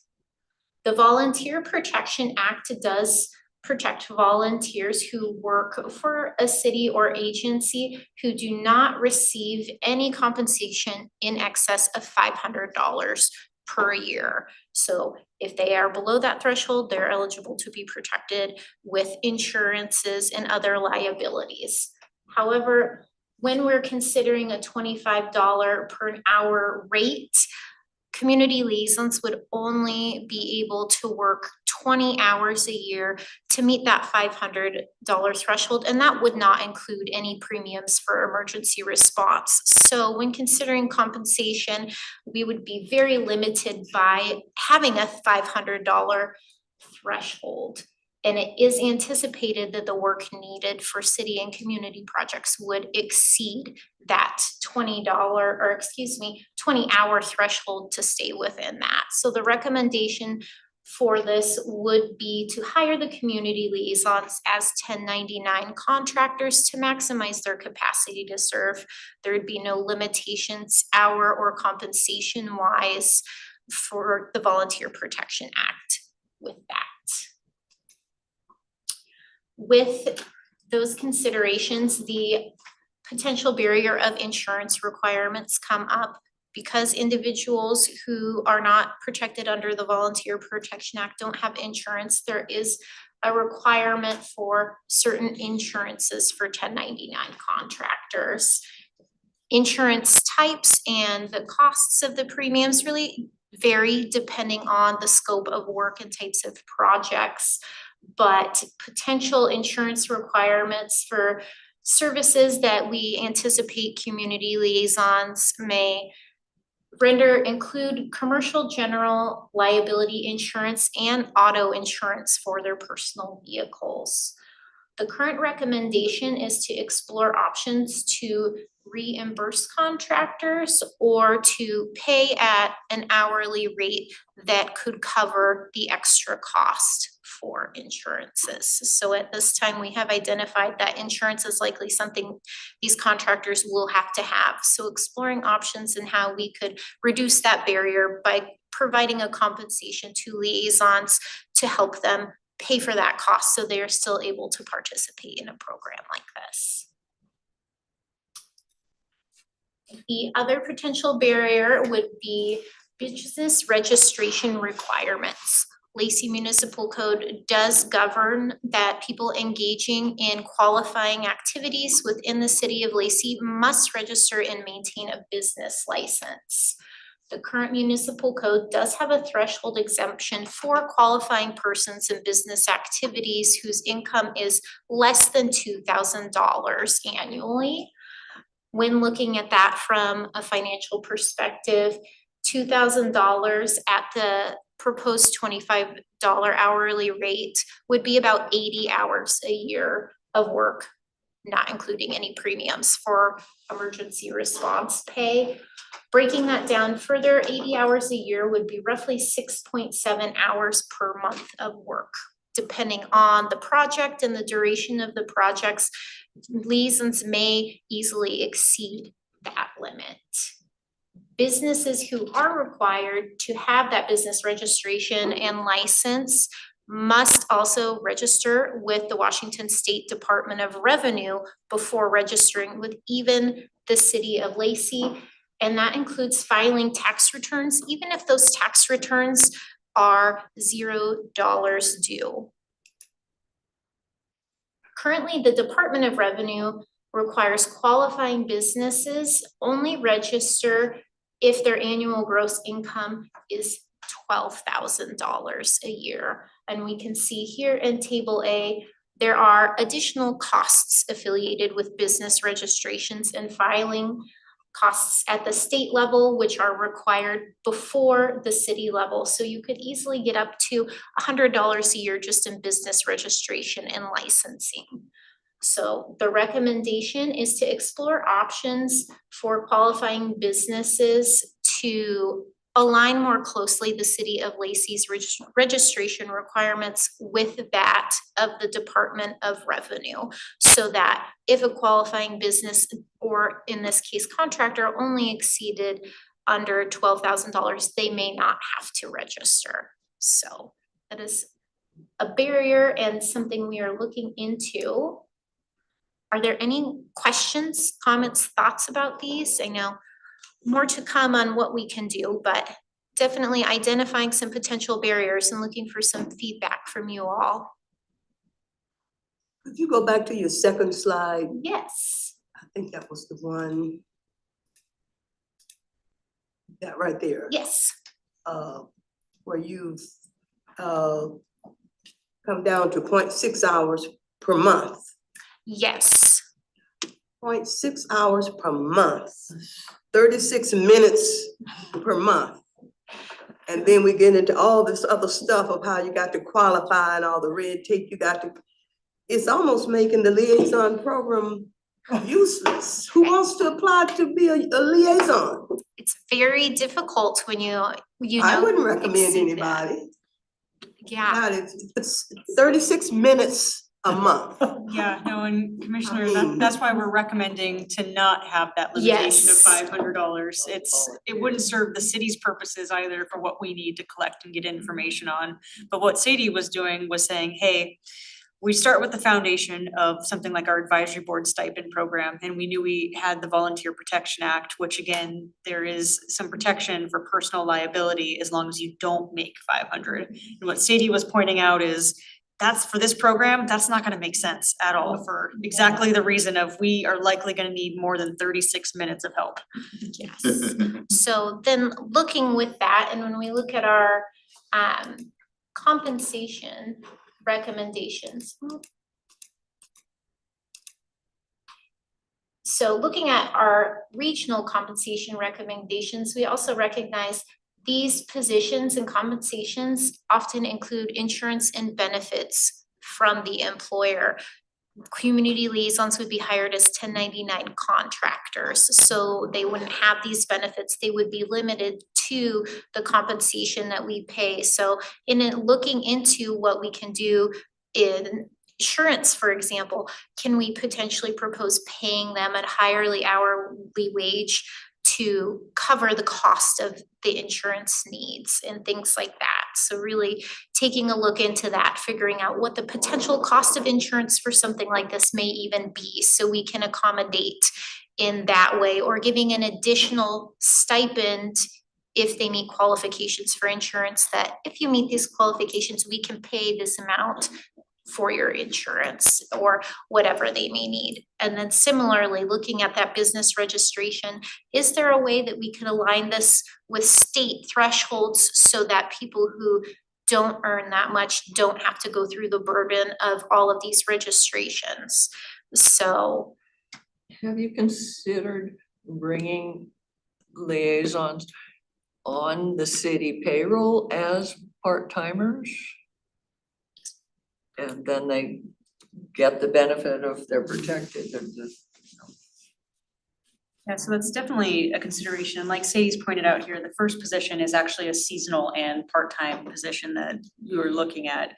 And so I think the thing to keep in mind with those types of positions is that they have to go through our budgeting process, which if we wanted to create, a program and let's say start it today or tomorrow, potentially looking at it as a contractor lens is a little bit more flexible. However, we can certainly think about that moving forward and into our future budget session of what that looked like. We'd obviously need to meet with our human resources team to really figure out what that looks like as far as an impact on the jurisdictions.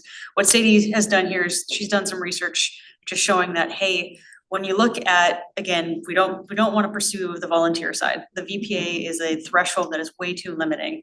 And what she found too in her research is that when you look at our business licensing, that can also be too limiting. $2,000 can easily be made if you're part of this community liaison, and having to force them, if we go down the 1099 path, to have a business license doesn't really make a whole lot of sense for making $2,000.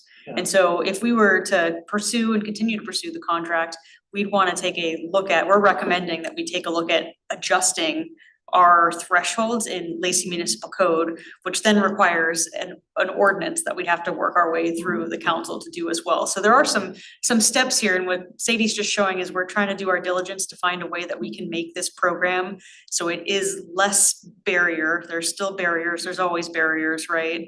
But how can we potentially reduce some of them? And so to answer your question, we'll certainly go back and we'll take a look at kind of what those impacts are for part-time, but we were looking at if we were to start up a program this year without, potentially having to go through like a budget amendment process. and then if the program is working well, then it's more information to take to the HR or whatever. So for an individual who already has a business license, say for a personal business, that would suffice? If they have a business license and they're required to have, say, $1 million general liability policy and those types of things, it's just a matter of producing that to the city that I already have a business license and I meet these requirements. They don't have to do a separate licensing or anything. potentially, it would depend on how the business is licensed. There are specific registration requirements and different thresholds for different activities. Not activities are taxable under the same classifications, and not all businesses have the same registration requirements. So that would really be specific to the individual and applicant, and then also the insurance they carry, because they may not carry insurance for their business that meets the requirements that may be required by the city. So it really is dependent on the scope of services of the business. So, and again, if that business does activities in addition to the activities, they may have different requirements that are independent of the requirements an individual acting as liaison may have. So there are a lot of variables when it comes to businesses. That's not to say we may not have an applicant who already has an established business who may have an easier transition by already having these things. And one benefit, Chair Clay, to go to your comment about the contractors versus employees, when thinking about a low barrier program, to become an employee, there is a more extensive application process and certain requirements for certain positions. So one benefit of doing the contractor route is that we have more flexibility on the requirements and the application process for this program as well. So there are pros and cons to both, but when considering a low barrier program and the types of applicants we have who may not have the same experience and options, there are benefits to going the 1099 route, especially if we were able to come up with some creative solutions to reduce the barriers of things like insurance and business licensing. So at this time, looking into more, but just providing an update that these are some barriers that we've run into, and looking into options and how we can work around or reduce that in the meantime. So I have a question about providing option to donate these to charity. Donate what exactly? The however much that you're gonna earn from this. I mean, we're talking about insignificant, where it's not going to, like, I'm gonna use you as an example, somebody who is tired. He doesn't need, I mean, it's more problematic to go through and do the paperwork for what's worth. I mean, as if you're gonna work 0.6 hours, I mean, I'm not.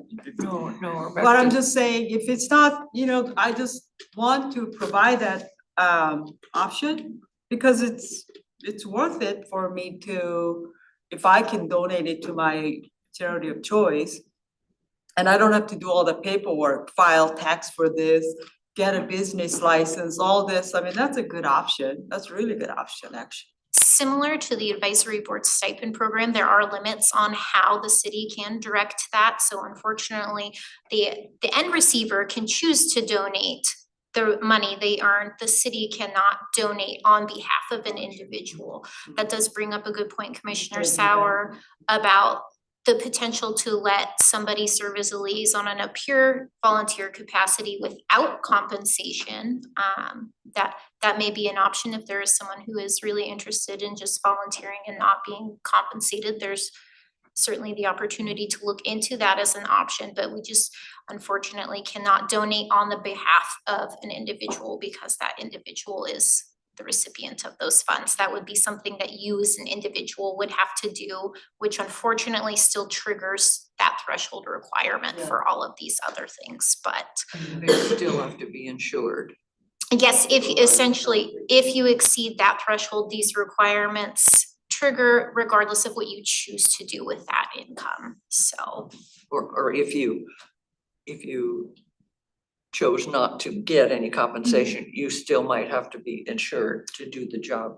If you did not receive an income or benefits in excess of $500 a year, you would be protected under the Volunteer Protection Act, which would then not require insurance, so. Either or, you can't. Exactly. You can't volunteer for 500 hours. Correct. So it's kind of a. Well, sorry. $500, you mean? No, if you said, I want to do this job, but I don't want to be paid.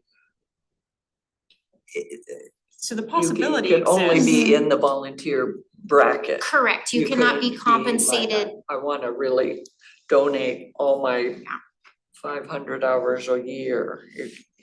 My million hours a year, can't do that. Right, so it would be very similar to the advisory board stipend program where you either are compensated or potentially not, which is something that we could explore the option of volunteer only unpaid liaisons, recognizing though the consistency may not be the same and the ability to give duties and have expectations in a volunteer capacity will be very different from an Consistency. administrative standpoint. So when considering long-term projects, that may be limiting to how liaisons could be used, but that's not to say that they couldn't be useful or helpful in other capacities. It's Yeah, definitely. I mean, personally, I'd rather get the money so I can give it to them. So that's my choice, but if I don't have to do all this paperwork, that'd be great. And again, the recommendation is to not move forward until we see more options to potentially avoid this type of paperwork. How can we reduce this barrier? What can we do about the insurance? Is there an option to maybe compensate enough to cover insurance costs? Is there an opportunity to change municipal code so that registration requirements may be more suited towards smaller income earners? So when you say insurance, what kind of insurance are we referring to? An idea what that Commercial general liability insurance, driver's insurance, and then workers' compensation insurance as required by the state. Oh my God. Yeah, so That's what I'm saying. So that's where, again, we, in the last couple of months, we have been kind of exploring different opportunities, but each time we have found a wrinkle in there that makes it a barrier. And so we're not done yet. Yeah, We just wanted to present where we're at, so what we're looking at and why it's taken us a while to get through this, so. But Sadie over here is working with, other organizations that do have these, and they obviously have different rules too than we're doing. And so we're just trying to learn what could be applied here to make it so that it hopefully is as barrier-free as possible, and that we recognize that we do give people the option to be compensated for the work that they're doing as part of these programs as well. So we'll be back. This isn't the Yes. last time. We just No. wanted to give you an update. just a, Good, yes, good, an good. update on where we're at. Thank you. And conceptually, it sounded so good at Yeah. first. Yes, yes. Now we're into the Yes. weeds and it's like, forget Yes. it, not forget it, And, but. and we're not deterred yet. We still wanna go We try to have figure this puzzle out. But, Plenty of yeah. options to explore still, but yes, I think we all recognize that these are some pretty big barriers we would like to avoid to the best of our ability. So I will be back hopefully with some more updates soon. Right. Good, Right, thank thank you. you. Yes.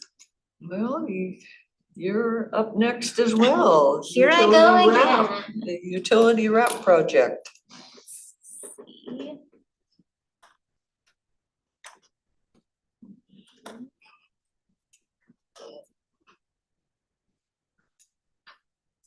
Hello again.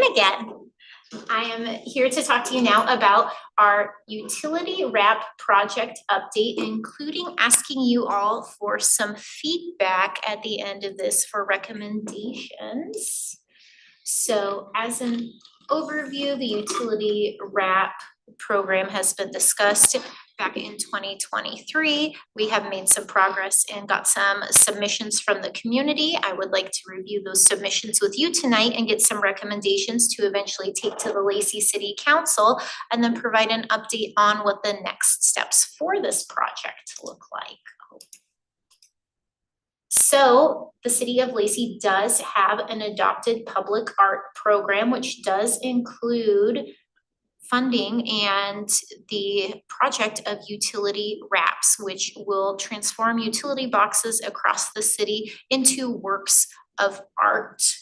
The Commission on Equity received the presentation about the RFQ for this in July of 2023. In July, we also did do the initial RFQ, request for qualifications, and sent that out to the community. We did not receive as many submissions back as we had hoped, so what we decided to do was issue another call for artists in February of 2024, at this point we issued is more geared towards youth, reaching out to youth in the community and the schools and saying, hey, here's this great project. Would you like to create some art? Successful candidates will receive a $300 award in hopes that that would be enticing, and then also get some inspiration from the youth in our community about all of these great themes. So we did have 14 themes that were recommended for subjects of these utility box wraps, and the city received 13 unique responses from artists across the community, with 7 of these 14 themes being recognized. I do want to point out we did receive 3 submissions, which are over here, that were not related to a theme specifically, but incredible works of art we received from the community. These artists were given the opportunity to submit a new piece of art that did align with one of the pre-selected themes in hopes to get more artwork. But these are 3 that will not be used for the selection process as they didn't have a theme, but still incredible works of art. So we can, You Yes. put out, what, you put out 11 of them to ask, you asked about 11, or you asked them to? all 14 went 14. out, so Okay, the all right. city issued a notice, and on our website, all 13 were listed because we did receive a donated piece for Nat and Thelma Jackson already. So 13 of these 14 pre-selected themes went out to the community, including little pictures and bios of each theme, so artists could really learn about each of these individuals and organizations. And then of that, everyone that has one of these teal stars, we received at least 1 submission back for, again, with the exception of an art piece that was already donated about Nat and Thelma Jackson. So I have some art pieces to share with you, and then 2 of these pieces received multiple submissions that I'd like to review with you, and I'll get a recommendation as to which one you think we should recommend to the Lacey City Council. So the first theme we have to review is Cecilia Smith Carpenter, who is a tribal elder from the Nisqually tribe. And this is the art piece we received for that. Incredible, amazing how good these young artists are. Another one we received a submission for was Jose Levaje Gutierrez Jr., who's recognized for his work with the homeless population in Washington and his nonprofit for hip hop. We have another incredible art piece. Another submission we received was for Vivian Hicks and Gladys Broker, who are recognized both for their work as pilots. And this is a submission that we received from a student who has a family history of pilots and felt very closely connected to this theme. 11 years old. Impressive. Another one we received a submission for is Lacey's sister city, Minsk, Mazueki. So close. That's maybe the first time I've said that out loud. And so we received an artist submission inspired by our Sister City Association. And then we received a submission representing the Lacey Women's Club, which is the longest continuous service organization in Lacey. And we have a wonderful work of art representing all of the wonderful things that the Lacey's Women Club did. Made a quilt. Yes. And then one of our themes that received several submissions was Jean Liddell, who was our first Filipina mayor in the city of Lacey. And I believe we have 3 submissions for this. The first one has 2 parts. One is recommended for the front of the utility box, which we see here. And then this artist submitted a side piece to use on the panel, which reviews a history of Jean Liddell's service as a city council member, and then how she worked during her time to designate to Tree City USA. The second submission we received from Jean Liddell, or for Jean Liddell, I should say, another very vibrant and colorful piece. And then our third submission for this theme is another wonderful, colorful piece. So what I have here is all three pieces, and I would like to hear from you all some feedback or a recommendation to bring to the city council on the selection for an art piece themed of Jean Liddell. And I understand on them is going to be a QR code, Yes. so that you'll be able to then. Yes, all of the Tell, say. information that's currently on our utility wrap profile page that covers the history of all of these themes will be linked with a QR code, as well as a short bio of the selected artist that shares their story, why they chose this work of art, and a little bit of information so they can be recognized on the website as well. And this will all be on the city's website with our public art interactive map, so people can see the historical impact and then all of the art across the city. So I got a question. These works of art, they're finished, final, they can't be modified? If needed and recommended, there may be an opportunity for modification, but Because I was like looking at the one in the middle, you know, I like that, but I think her skin should be a little bit more brown. So she's Filipino. And I think for me, that would be perfect if that was the case. any other thoughts, recommendations as far as the selection of one of these three? Is it possible? Sorry, I was just wondering, is it possible for us to potentially use one of these other designs in the future as more boxes may become available for the BRAT project? Yes, there is the possibility, and there is also the possibility for the city, as we saw in the art plan, this utility wrap project is to occur every 2 years. So as new themes come about or over time, these wraps will need to be replaced. If the recommendation is to maintain the same theme, there is the possibility that we could use these submissions or go out for other submissions. The one thing I'd say about those three submissions, if the focus is on Jean Liddell, the Filipino mayor, then the first and the third is no reference to Jean. And I know the middle one is attempting to provide a portrait of Jean. I knew Jean really well, and I couldn't, that's not Jean. I mean, aside from the skin tone, but to look at, you know, but it's more like a Lacey, a Tree City as a theme for a wrap as opposed to Jean. Neither of those three, I say, adequately represents Jean. Can you show us the other piece to the lace, that first one? There's gonna be a back to the front. And I think Commissioner Jackson, that brings up a great point too, is that we provided these themes as individuals and organizations to be recognized by the community.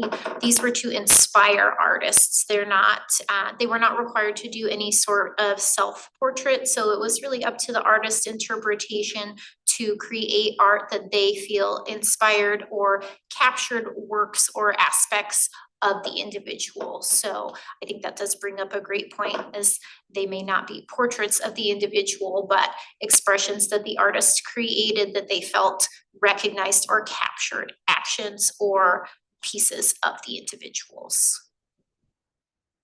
That one does better. And so again, this artist submitted 2 pieces to be used on both sides of the utility box. So utility box, yes, would have a front and the back, and then 2 smaller side panels. And the intention with this submission was for this to be added as a side panel art. So I'm sure Sadie's gonna explain this in next steps too as part of this process, but Sadie's also gonna be going to the historical commission to ask the same recommendation. So just for awareness, before we go to council, we've got a couple of steps. Well, I would vote for the one that has the two panels and then there's more explanation.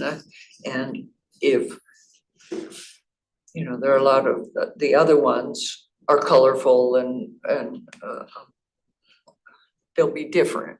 I do like the middle one, but I think for some clarification, I like the double thing with all the information on it. Just my opinion. Any other recommendations? The first one. The first one?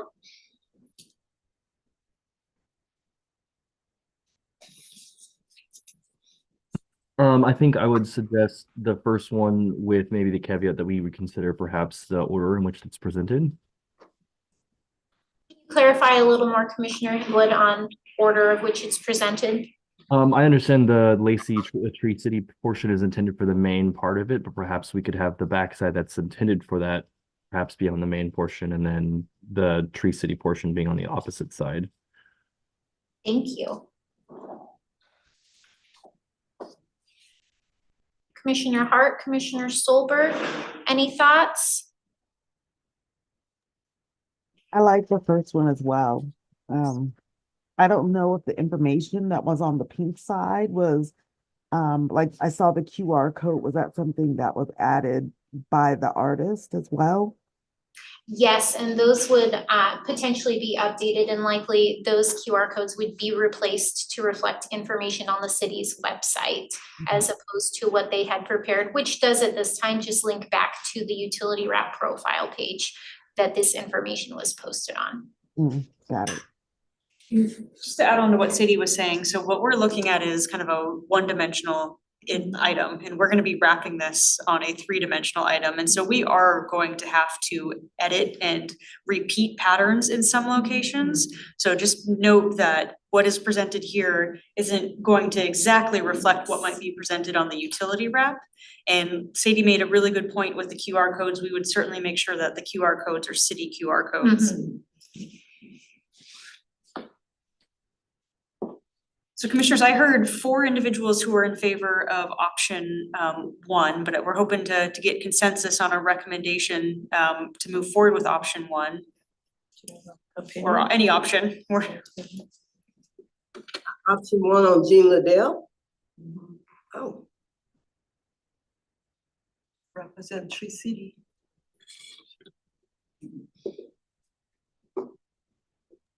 The first one, you know, is somewhat crediting Jean for the Tree City, whatever, back in the day. Yeah, that plus the QR plus information about her that recognizes her as a Filipino mayor, however that's wrapped around three-dimensional, you know. Excellent. That making sense? Yes. Okay. Yes. I didn't know if I was answering the question. Yes. So, and commissioners, we don't need an official motion, but I do hear now with 5 that we have kind of consensus with the, not consensus, but we have 5 individuals. Commissioner Stolberg, anything you'd like to weigh in on? I mean, I like all, but yeah, the first one, I agree. But yeah, I like them all. I don't know. It's hard to choose. It really is. So I think we've heard from every commissioner, and Samuel, you're gonna kind of abstain from this, is that what I'm hearing? Right. It seems like the majority is okay with moving forward with recommending option 1. Excellent. Well, we did have one more theme that received 2 submissions for recommendation. These are inspired by Luther J. Wyckoff, who is recognized for the first commercial cultivation of lavender in the United States. So here we have our first submission, which is submitted by another wonderful artist interpreting a lavender farm. And then we have our second submission.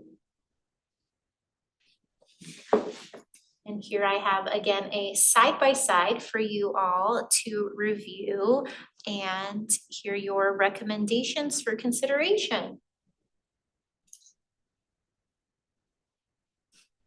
The second, The second one to the right. yes. Looks more like a farm, looks like you can, it doesn't need much interpretation. The one on the left would need a lot of interpretation. We're looking at lavender on the second one. Could we, is it possible to go back to the words that were on the picture of the first one? Absolutely. So here is our first submission. Mhm.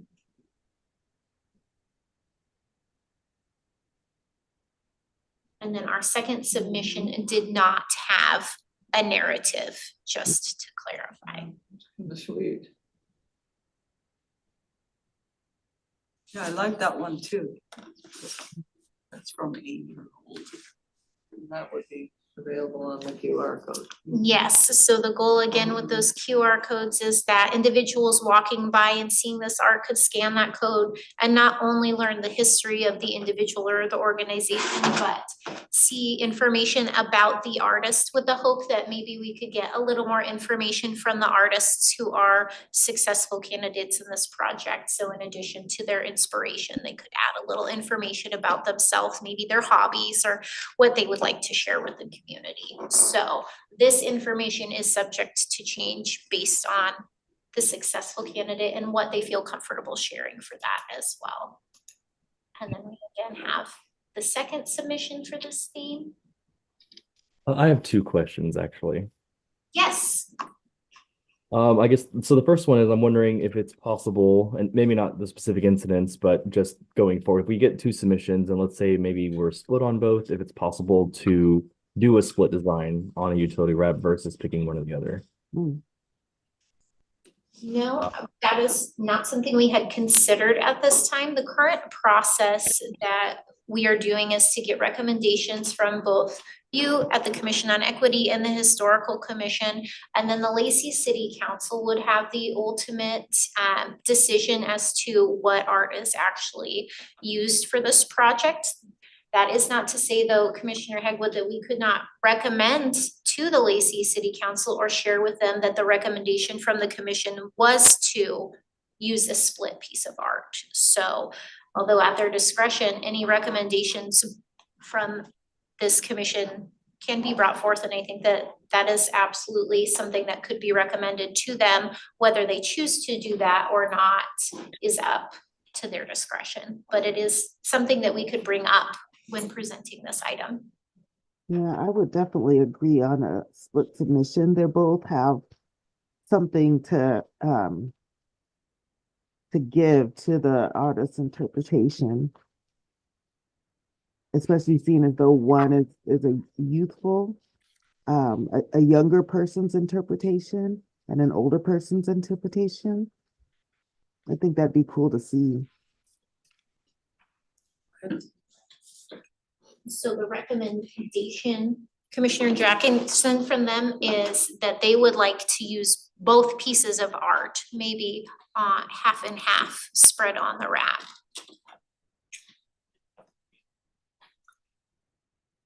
I really like the first one, and I think it would be really pretty dynamic to have it go around the whole thing. I mean, it would make me curious as to what it was, since there would be a QR code and you start seeing others and then you're like, oh, wow. Unless he's 8 years old and my grandson's 8 years old, so I think that's kind of cool. I like one too, actually. So commissioners, I've heard 2 for option 2, 2 for option 1, and 2 for splitting both of them. So go. any additional conversation or dialogue y'all would like to have on that? The other part of my question was if maybe the QR codes that we have, if perhaps including other submissions that maybe weren't awarded might be informational or useful as well going forward. Oh, that sounds good, actually. That is definitely something that we could consider, Commissioner Hegwood, and a great idea to still include all Hard time hearing participants. understanding him. Can you? So the recommendation was if we could use, when you use the QR code, could we display all submissions, even those that were not Oh. chosen to be on the wrap? That's a great idea. Mhm. Yeah. Right idea. So commissioners, we might need a little bit more direction from this group on this particular option. Yeah, I'm just trying to picture driving down the street, here's a utility thing on the corner that I'm at a stop sign or signal light and I've got a few quick seconds to try to absorb the image, you know, that kind of thing. The QR code is out at that point until I'm on a walk somewhere, you know, and I'm just thinking that way as looking at number one, just going down the street. What is that? You know, what is that supposed to be? You read it, you read the narrative that went with it, where you zigzagging through rows, then it makes sense. But just driving down the street, seeing that utility box on the corner,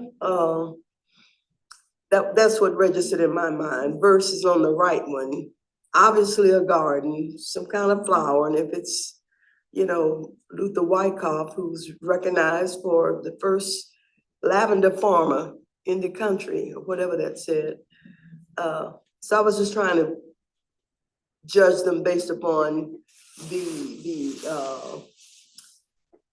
usefulness, not usefulness, the relativity of that utility wrap sitting on a corner and who's going by for the most part in a vehicle. Jackson, have some Huh? art, it's supposed to be art, make you curious. Very And thought make you- provoking in different ways. It doesn't have to be You ask me obvious. my opinion, I'm just Yeah. giving it, No, you know? But we're talking multiple utility boxes though, right? Yeah. yes, the goal through the duration of this project would be eventually to have every utility wrap within the city limits covered by works of art that are based off of themes that have historic significance in the city of Lacey. So those first 14 themes, we have, I believe, roughly 32 utility boxes that are eligible to be wrapped at this time. So looking at this as an incremental project every 2 years, also recognizing that the lifetime of these wraps is only 5 to 7 years. We live in an outdoor climate where wear and tear occurs, so these boxes in waves will be done, but also have to be replaced. So recognizing that this is an ongoing project with lots of possibility. So why not use both? There are a number of boxes, looks like more boxes than we have submissions. Is that an option? Is that not? Does it make sense that we use one or two boxes with one or two with two? I mean, It's a possibility. and we're not saying we're gonna take one, we've decided one box, we're gonna use number one. One box, we're gonna use number two. Is that what we're trying to do? Yeah. So we came in with the idea that we would try to get a recommendation for a single box, and like Sadie A single mentioned, box. like Sadie mentioned, there are a limited number of boxes in the community. And we've identified locations for each of the boxes based on kind of where those items might be associated with. So for example, this is as close to the lavender farm as we could possibly get. Where the nearest box to that one is, we would have to go back and do a little bit more research and diligence on. But certainly, you know, if this body wants to recommend to us to go review that, we would love to go and come back and report to you. Gonna smell the lavender. Yes. So we're happy to, you know, first stop at the historical commission, get some information from them, come back with the other boxes and return to this group if that's what the body would like to do. I like Sounds that. great. Okay, great. I would just comment that the box is wrapped there at the entry to City Hall. Mhm. That's lovely. Yes. That is lovely. And I think I saw another one down on Slater Kenny. Yep. Yeah, With the Midtown branding. yeah, Yes, very, really, really good conceptualization of what the end product is gonna look like. and we are currently working on a mock-up using one of the art pieces that we have already. We had received a donated art piece of Nat and Thelma that we know we will be using regardless. So that is kind of our demonstration for a mock-up. So it will bring back what a more 3D visual with an art piece around it could look like to help visualize as well. Excellent. Well, the next steps for this process, as Shannon had mentioned, these same submissions will be reviewed with the Historical Commission this month on the 15th to receive their feedback and recommendations.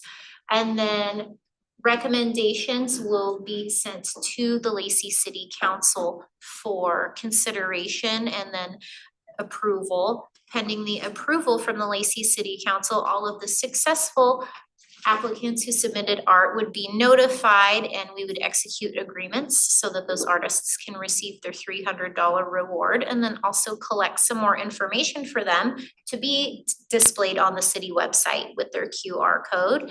And then once that was done, just complete the installation of the wraps. So we would have somebody go out, create these vinyl wraps and install them across the city, and then get that advertised on our city website, and then potentially having those artists recognized at a city council meeting, time permitting. So, and I will now add on this to come back to the commission next month with some feedback from the Historical Commission and some more examples.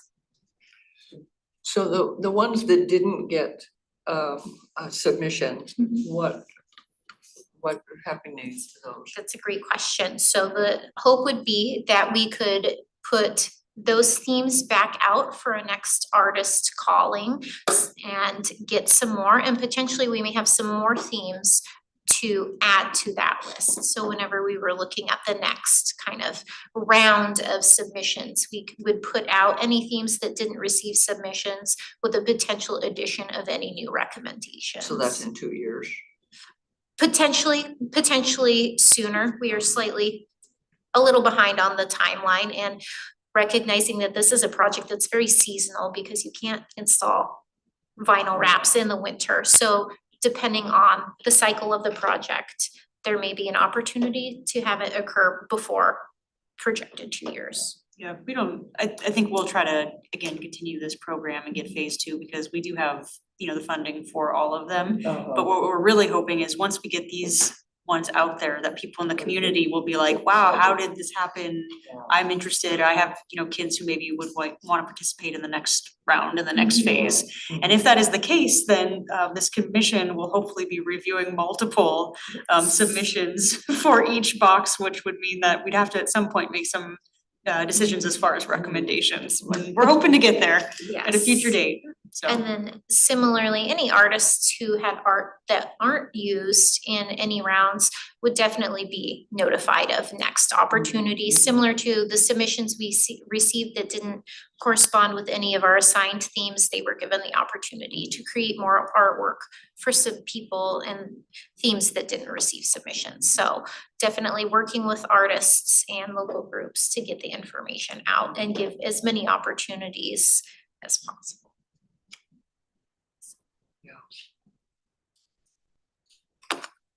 Well, thank you all.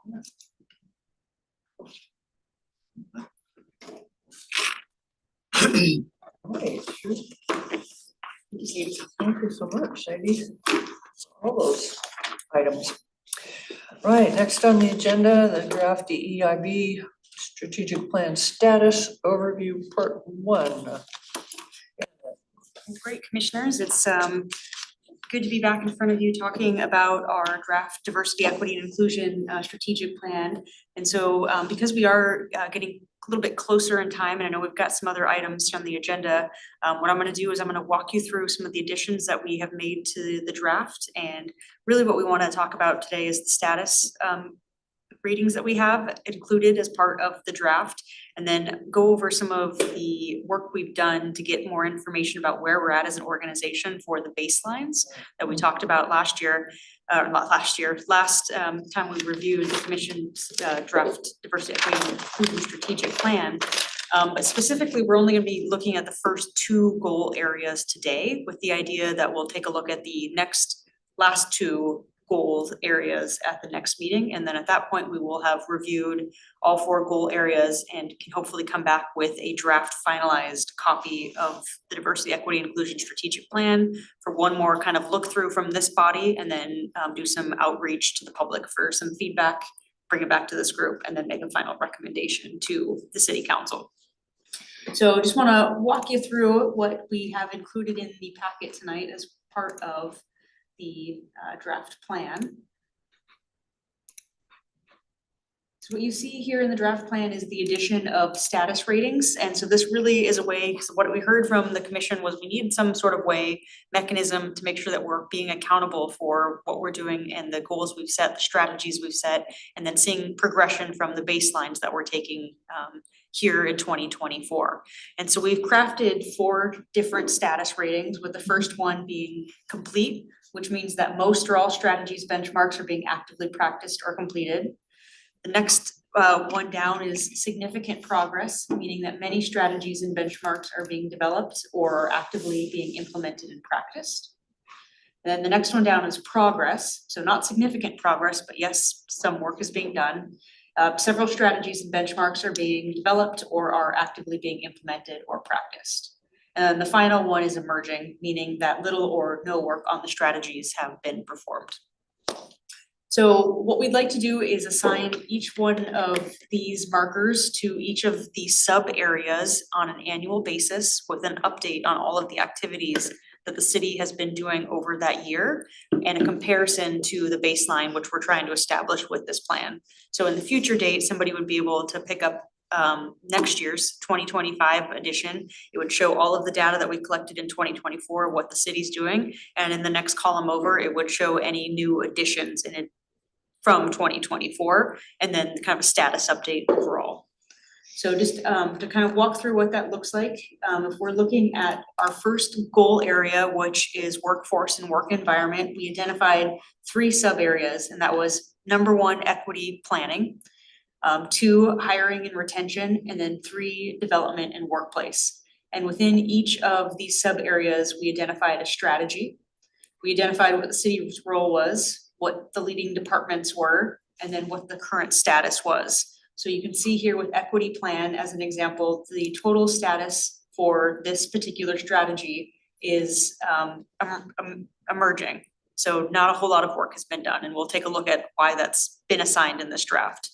You can see with the other 2, we do have the progress symbol saying that we have made some progress in these areas based on what we've documented here in 2024 with what's going on. So we'll dive deeper into the strategies. So our first area is equity planning. So you can see that the overall strategy was to continue internal diversity, equity, and belonging efforts, including adoption and implementation of a workforce equity plan that transforms policies, system practices, and enhances cultural competency at all levels within the organization. So again, we've denoted here that this one is emerging. So when we look at the actual benchmarks we identified earlier in this process of creating this, we had perform an organization-wide equity assessment on a regular basis, determine specific indicators based on assessment. So for our baseline here in 2024, we don't have any of those things at this point in time. So it is little or no progress. It's emerging, right? We haven't done the work yet in this area. Similarly, for the next item, adopt a workforce equity plan and implement it across departments. We haven't done this yet either on a holistic, comprehensive way. And so we're thinking because of no progress being made in these 2 areas that we'd like to identify this as emerging for the purposes of this plan.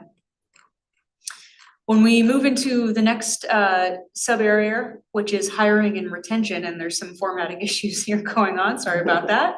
It says continue to enhance recruitment efforts to attract, hire, and retain a workforce that reflects the greater community. And in this particular item, we have indicated as progress. And the difference between kind of the sub area before that and the sub area here is what we've tried to show through all of our work here is what we've been doing as the city. And I'm not going to read every single thing in here, but as you can see, this one is talking about looking for opportunities to expand pre-hiring and recruitment. And it talks about some of the new programs that our human resources department is rolling out, including creating a recruitment coordinator specifically to go out into the community and expand our pre-hire recruitment. talks about working at different fairs and expo events that we've done. It also talks about some of the online tools and partner organizations that we have been expanding over the last couple of years to be working with, to include, Workforce, the Korean Women's Association, JBLM, the Asian Pacific Cultural Center, Equity Job Boards. And then it also talks about LPD's involvement in the 30 by 30 initiative, which is trying to get more gender equity in police recruitment and what that looks like. And so we've done this with every single one of these areas, and we've tried to provide the information to date where we're at right now. And so our next one, just as an example, continue to evaluate recruitment lifecycle process and barriers to employment. What we've listed is over the last couple of years, the ways in which we have actually taken a look at this and revised some of our processes. So to include, for some jobs, a cover letter and resume are no longer necessary. This is based on the job. Application materials are no longer distributed to the entire interview panel. They're only reviewed by the hiring manager, and then everybody else on the panel doesn't see people's cover letters and resumes so that they don't come in with perceived biases. Names and identifiable information on application materials are removed when they do go to the review manager, so they don't get to see what the name is, what the school is, what the dates were. All of that information is redacted and not visible.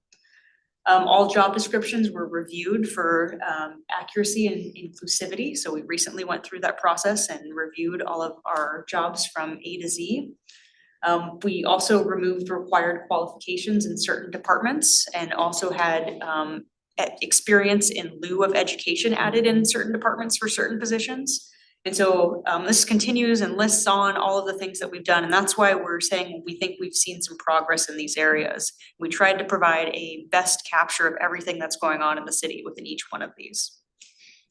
So for the purpose of tonight, I'm not going to go through every single one of them, but I do just want to kind of show the work that we've done to get here. And again, each one of those benchmarks we identified, we have provided information to show where we're at in the city, what's going on. So there is information and there is data.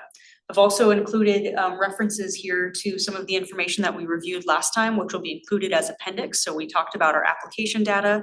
We've talked about our hiring data. Those will all be included now as part of the appendix for the draft diversity and equity belonging strategic plan. It also gives you a highlight again of where we're at right here in 2024. So as an example, for this particular item, which is staff demographics increasingly matches community demographics at all departments and levels within the organization, you can see it's talking about the people of color population of Lacey being around 31.7%, and currently our staff workforce is made of 20.3%. So giving a very clear description, so that way next year when we run these numbers, we can take a look at that, and then 5 years from now, we can take a look at that and look at over time. So we've included all of those appendixes to provide all of that information. For development and workplace, we also provided this as a progress, just because we do have some areas where we have been making some significant steps forward, however, not in all areas. And I'll highlight the example here of having a regular city employee survey. We don't have that currently. But we have done some things. So I'll point out just to kind of highlight a few of them.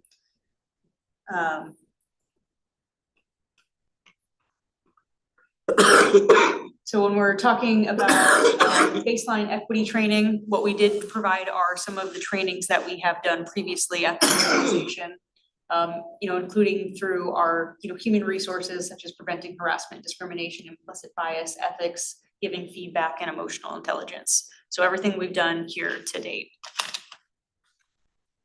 So that's work development and workplace. We also did the same thing for communications and engagement. But before I get in and transition onto that, I wanted to see if there were any questions about our first goal area, which is the workplace and work environment.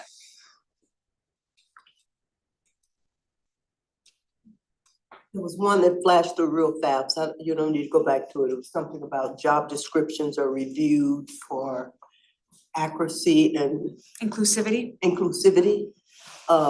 Is the word relevance applicable there?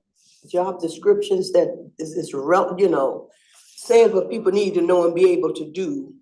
Are you asking, I don't know, I've not seen one of but the word relevance, accuracy, relevance, and inclusivity. Am I making any sense? What would you define, Commissioner, as relevancy? Provide me with a little bit more Let information me on give that. you, let me give you an example away from that. In the education arena, when I was on the school board, it was a job description, you know, I think it was for a social studies teacher or something. And so here's the criteria, the education and all. And then when the person was hired and we were looking at it, why was this person hired over that person? Well, in addition to what we were requiring, we noticed that they could also coach volleyball. What did that have to do with the job of being a social studies teacher? You know, so that's the relevance I'm talking about. Are we asking for things that have nothing to do with the job to be done? How relevant? Not making any sense? Gotcha, yeah. In addition to accuracy and inclusivity. Relevancy of what's in the job The work to description be done. and then also what the requirements are specific. And I can say that was the intent of reviewing all of these. Our human resources department really wanted to make sure that what we're looking for in a position and then what we're asking for as part of the application and as part of the experience, whether it be education or on the job experience, matched what we're looking for. So I do think relevancy isn't, I mean, I think we could look into integrating that word in there too, so. Okay.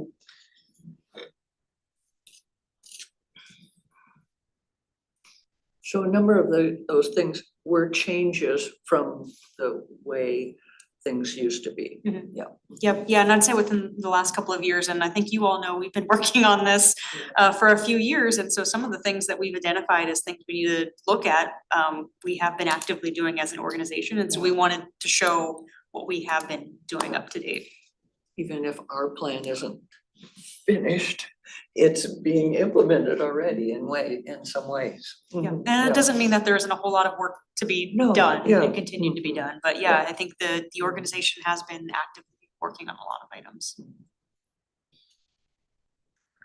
Okay, kind of a similar concept for communications and engagement, and we broke this down into 4 areas, which was communication, engagement, relationships, and collaboration. And you can see that we have on our first item here, an emerging, because it's really about implementing the communications plan, which we've done a lot of great implementation, but it's focused really on developing that language access plan to increase communications. Engagement, we've got a progress, relationships, we've got a progress, and then collaborations as an emerging. So to just kind of briefly run you through, we did the same thing. And so we have, you know, here our benchmark is develop and implement a language access plan, and we don't have any of those documents right now. But what we have done is a lot of work to increase accessibility on our website, on documents and forms. And so we wanted to make sure that we captured that and captured what's going on in various departments and provide a little bit more information.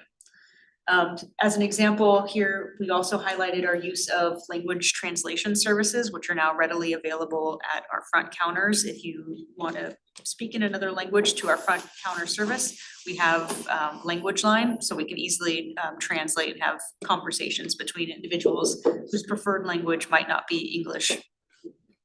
And so we did provide and gather some more information on the use of Language Line, and what we've noticed is it has been increasing every year. We've been getting more and more people using this service. And we've also added an appendix to the back that actually breaks down the most common languages and where that's being used and how it's being used. So we have some good data and tracking on that. And so again, each one of these we've tried to assign and establish where we're at today. So if you're thinking about which languages are most commonly used for Language Line, Spanish is the most frequent, followed by Korean and then Vietnamese. And then we've got the rest of the languages as well provided in that appendix. For some of them, you'll notice we have no baseline. And again, that's because it's going to be reflective of the community survey, which we are hoping will still happen this year, just a little bit later this year. For engagement, you can see our status again is progress, and we do have some information. So one of the things was to collect demographic information on our advisory boards. Well, we did that for the first time this year, and we are going to include it in Appendix A. And so one of the materials that I actually included and provided for you this evening as part of the appendix was that particular appendix, which walks through, again, all of the information that we went over last week as far as who makes up our advisory boards at this moment in time. Talk about a couple of other programs that we are currently providing. For example, our Lacey Police Department is providing a community academy on an annual basis, and we are looking to establish a citywide community academy starting this year. Also talks about LPD having set up the community advisory panel for the police station, the Commission on Equity having our community forums, all of the outreach engagement that our Parks Department did, our advisory board stipend program, and then a lot of other information and data provided with engagement. So we've tried to collect to the best degree all of the information that is available and relevant in these areas. And I'm not gonna go through every single one, but I wanted to see if anything jumped out at any commissioners that needed some additional conversation. And certainly we can continue this conversation at our next meeting as well, when we holistically look at all of the data. So the language access thing, so the people calling in to the city and requesting alternate language, is that how you kept track your record? Yeah, so there sometimes they call in, sometimes it's also our officers have this information available out in the field too, so if they need to use it. And they can also come here into City Hall and they can say, they can point at the language they would prefer to speak in. And then we call Language Line and ask for an individual who speaks in that particular language. What happens before the status changes? So if we want to go from emergent to some progress or whatever, what happens to before that determination is made? Sure, no, that's a great question. And so the way that we have it drafted here is that we'll come back to the Commission on Equity and review the baseline and review everything that goes on that year. And then you all will help us make a determination as to what status should be applied for that particular area. Is there a potential for some to move this before the end of the year as well? Or like we have like Language Line uses and things like that, in that category, some other things. And hiring and things, if those numbers move significantly, is that something you bring before us and we take a look at it and we say, oh, not yet, or yes, it should be? I think for Or the, do we need to wait till next year? I think for the purpose of, wanting to capture all of the data and have a consistent way to report out on it, we're looking to do an annual report on all of our activities. And that makes it easier. At one point in time, January, we can pull all of the data that we need to pull and provide an update, work through an update and hopefully get to the commission and show, hey, here's kind of what we've been working on. Here's what we think the status should be. Are we in the ballpark or do we need to have a conversation? And then bring that report once the recommendation comes from the Commission on Equity to the City Council for review. And what month would we generally, you be bringing it to us? Is it January? As I read? Well, I think Now, the data would be pulled in January and we would certainly need to do, the some reviews. and analysis on the data. So I would imagine March would be probably an appropriate timeframe. First quarter. And we also hope with creating this system that it's not, we're constantly gathering information all year, Yeah. but that we can add things as we go and then finalize the document for review in March. So a couple of other things just to highlight too, like I mentioned, we included the advisory board stipend program and demographic survey, which goes through all of the information that was presented to the commission at the last Commission on Equity meeting. We also included a few more appendix that we'll include in the plan, which include our Lacey Cares and Parks survey demographics. So this was the last large survey that we have done.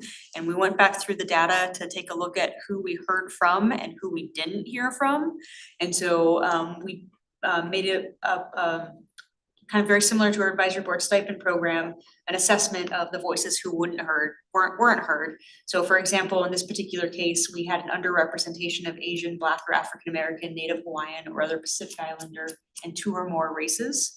We also were significantly not matching our community in male voices when we looked at the data. We also, very similar to our advisory board stipend program, we're missing voices under the age of 21. And we were also missing household incomes over 100,000. And so very similar, we provided all of the data and graphs so you can see what that kind of alignment with our current community looks like comparative to who took the survey.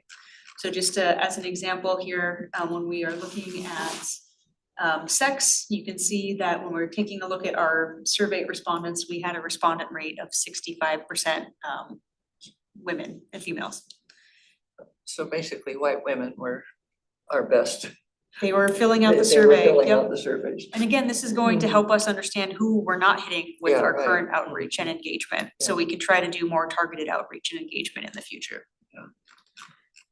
We also included within the appendix here drafts a list of non-city of Lacey initiated events, since that was one of the benchmarks, with the idea that we can come back next year and say, did we do all of these again? And was there anything that we added? So this was put together with our Parks and Public Works and Police team. They listed all of those items. And then, like I mentioned, we added an appendix with the language line translation services and minutes per year. I did include 2024 here, but just recognize that as our first 2 months of 2024, which shows that we are likely going to exceed our minutes here moving forward in 2024. So commissioners, To put that in. yeah. And we're hoping to get some more information and more data for our baselines here moving forward for the next 2 goal areas for more review. So I just wanted to provide you an update of where we're at and what we're working through. Very good. Lacey is indeed leading the way. Yeah. I wonder, in the ethnicity statistics, I wonder, what it'd be like if Arabic was included in it, because like you have like Pacific Islander, but you don't have Arabic, which, you know, is like a big amount of the world. And like, I don't know, but like, I just wonder what it would be like if it appeared on the chart. Sure. Yeah, Samuel, you bring up an interesting question. And I think there's a couple of things to unpack with the question itself. So we're trying to be as, comparative to our US Census.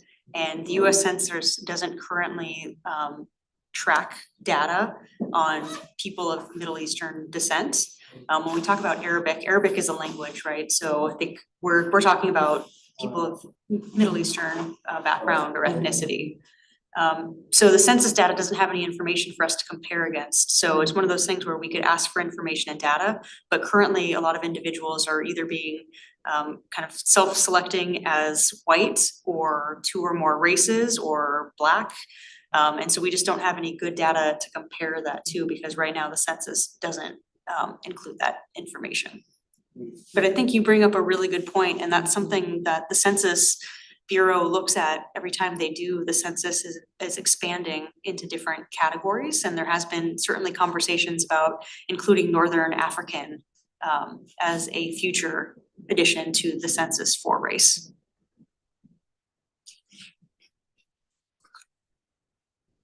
Could we include it in some ways, even if there isn't a comparative to the census?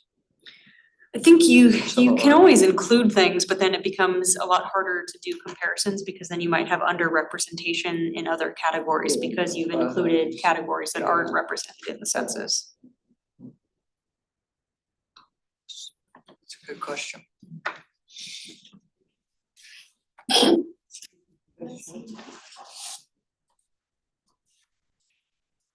Okay, does that wraps that up? Right, we're to the commissioner reports, and we're gonna hear about the All Abilities Community Forum, which is in May. Commissioner Hart, would you like to kick that off for us? Okay, so we met, oh gosh, in April and talked about moving our date to the end of May for the All Abilities program. We needed to coordinate availability as well as availability of a place for it to be at. I believe we have it at the senior center on the 20th. And the time that we had it on is it 6:30 to 8:30 or yeah, I think it's 6:30 to 8:30. 6:30 to 8. And the flyers are available. I saw them just today. I have to apologize. I just got into town this today, which is why I'm not here there. So yeah, we have that available. We made some adjustments to some of the questions. We decided to kind of piggyback on the questions that we came up with in the immigrant community forum. And we made some slight adjustments to those to kind of help cater to the All Abilities forum and the questions for there, because we're looking at all abilities. We're not looking at just handicaps, but we also included age ability or people that are in a senior community, accessibility, and all of that as well. So if you get the opportunity to print out, or if we have some there at the city, if we could post them around on community boards and in different areas where people are. We also looked at the school district too. I don't know where we are with getting it onto Peach Jar with the North Thurston Public Schools. But that was another way of kind of getting the information out to the people in the community through the school system. Because we're looking at all different age ranges too. So it's not just seniors, and it's not just young adults that we're looking at, or the adult community, but we also have to consider the youth as well, because we do have underage or school age, or even infant age that may be going through some type of ability issue. And we wanted this to be not only the forum for asking those questions for barriers, but also providing some resources, because when you get news that a family member, take my case for instance, I have a child with a special need, I have a child with a TBI, and at one point we had my husband's mother staying with us, and with us being a military family, having to deal with a person who is considered a civilian and having civilian insurance, and having to navigate somebody who has dementia, that we assume maybe has dementia, trying to figure out, okay, where do I go? What do I do? How do I do? So having resources available is to get them jump started on where to start is also something we thought would be important for the forum. So I have a question. Commissioner Hart, you're probably very familiar with organization and services that provide source services and resources to people with different abilities. And have you reached out? Do you have a plan to send the invite to some of those organizations? Yeah, I'm in the middle of seeking that information. I had to do some stuff with my son just recently, and we had asked to get that. I had asked to get that information. I just need to follow up with the lady, but I think a good place to start would be just the DDA, maybe even the state would be a good place to start. I know we compiled a list of places and sent them off to Shannon in the very beginning. But if anybody else has any ideas and any resources that they know of, that would be great too. And we can shoot that off in an email, maybe even go around and send a flyer out to them, which I'm okay with doing. So I can provide a little bit more information on that end too.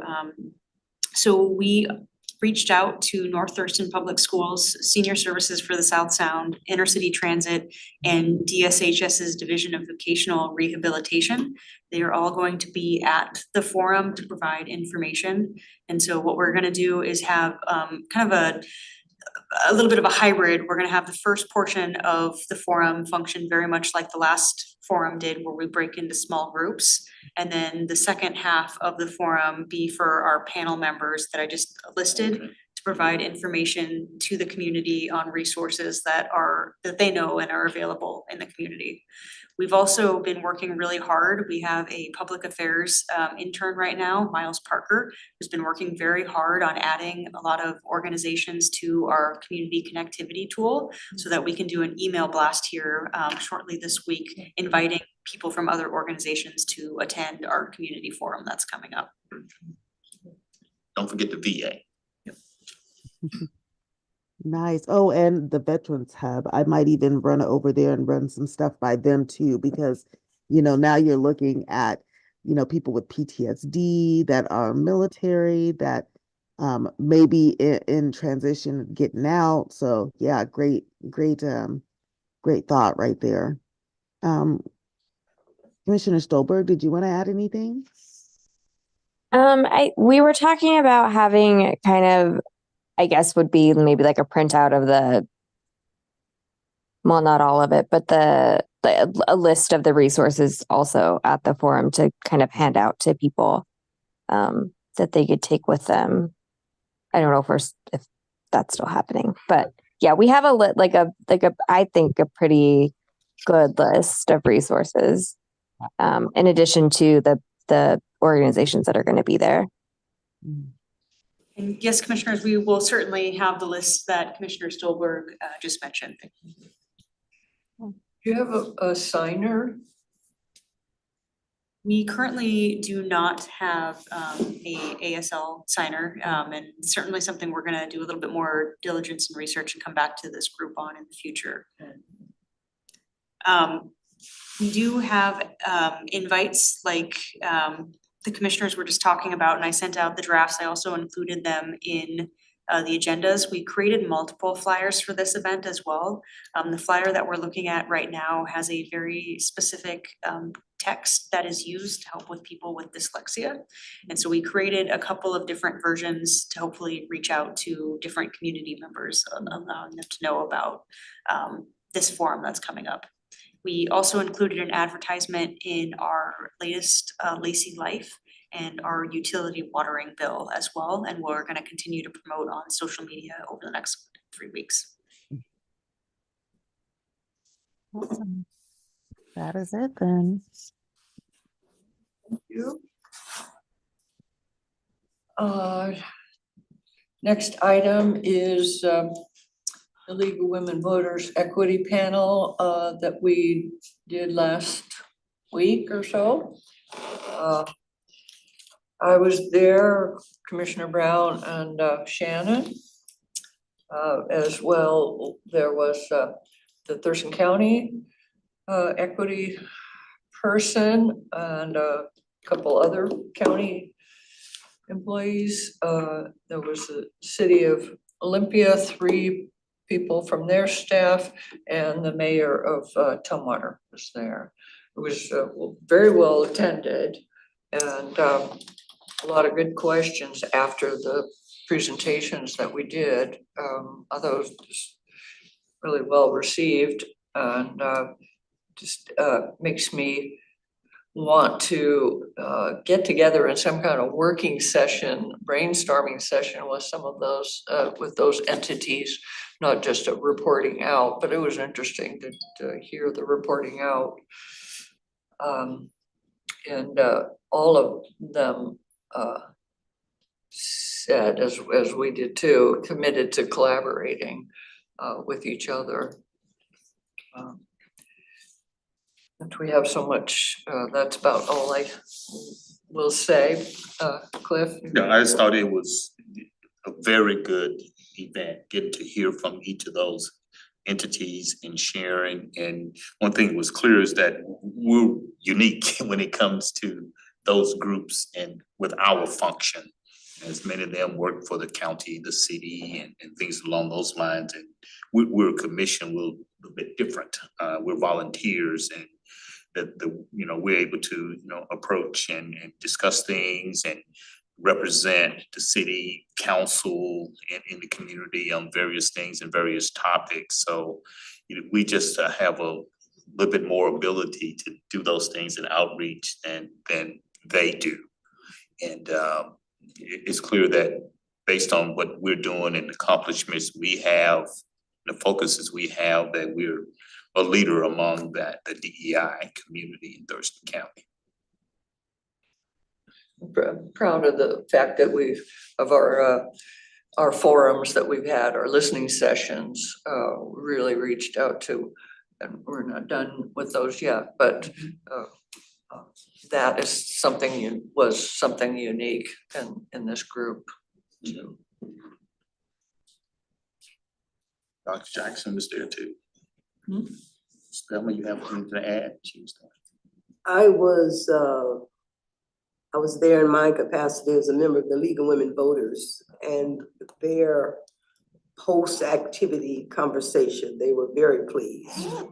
And I have been encouraging them to step out as a nonpartisan entity in the community to convene these folk.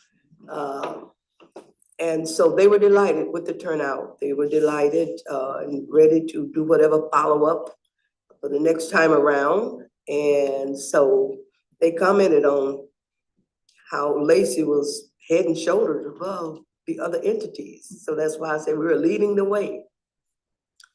But you guys represented us very well. I was proud of you. Awesome job. And that's right. We sure are leading the way.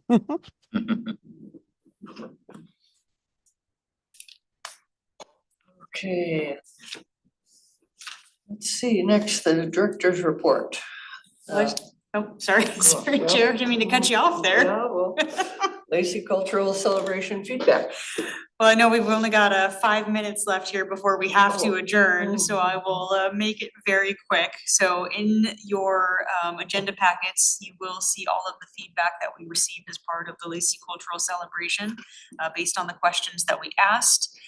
And we've also included all of that information we have a consolidated listing of all of the feedback we received too, which will be, contemplated as part of the draft diversity, equity, inclusion, belonging strategic plan. So you can take a look and review all of the information that was heard as part of that event.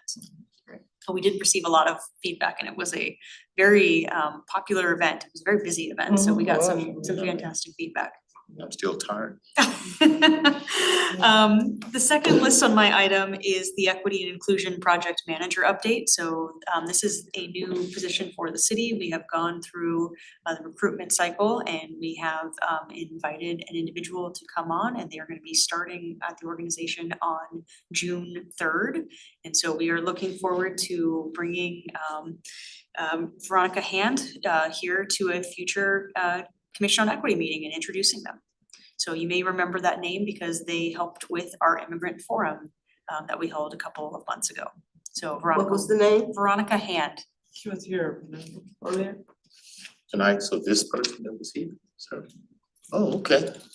Sitting right over here behind you, Cliff. Oh, not the lady that spoke. No, that's a comment. Oh. The other one, she was only here for a few minutes. Oh, okay.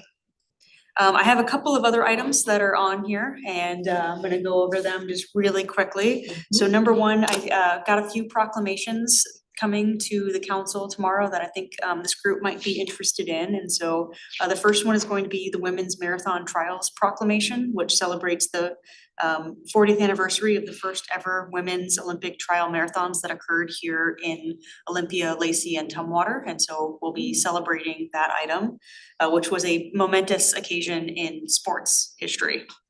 We'll also be celebrating Asian American Pacific Islander Heritage Month with a proclamation. And I also did want to make a note that you all were invited to attend the Asian American Native Hawaiian and Pacific Islander Heritage Month event from the Asian Pacific Islander Coalition of South Puget Sound chapter, and that was included in your email. You can get the information. It is this Saturday, and it'll be 11 to 4 p.m. at South Puget Sound Community College here in Lacey.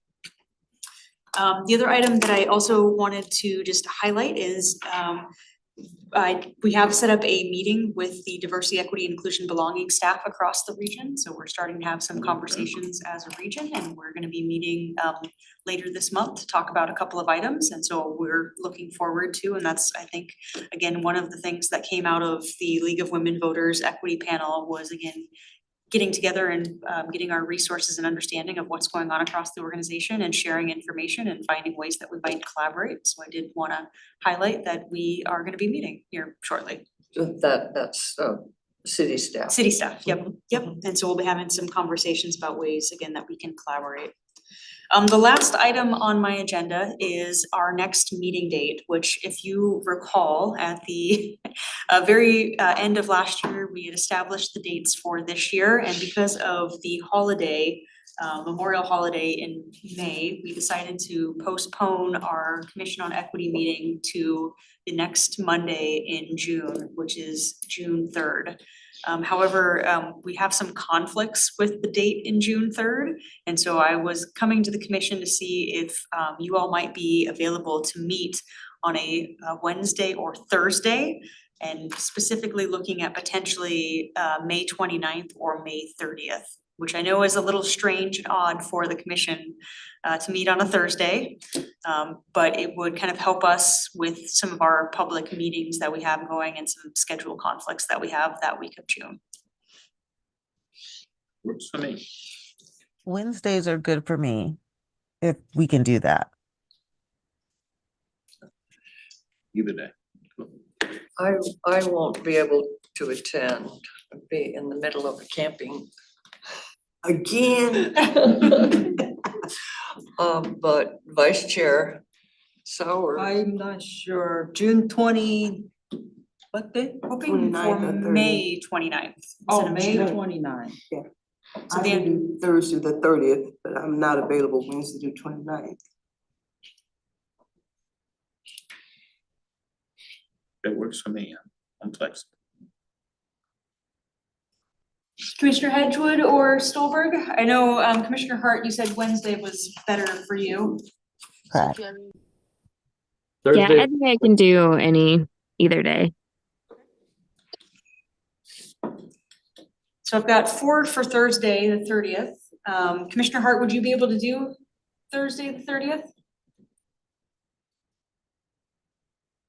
Thursday will work for me. Yeah, I won't be able to do the 30th, unfortunately. I got work priorities. But yeah, is it gonna be hybrid as well, or is it you've got to be there? Correct, it would be hybrid, just like this one. Okay, well, maybe I'll be able to be on it by phone and Zoom. Kim can do it, it's possible if there was, you know, If you have cell Wi-Fi reception. in the campground, but I was all set for the. You can do it in campground. So Commissioner, so Vice Chair Sauer, it sounds like you're available on the 30th? Okay, great, fantastic. Then we will move forward with scheduling it for May 30th on Thursday, and we'll make sure to get all of the noticing out for it.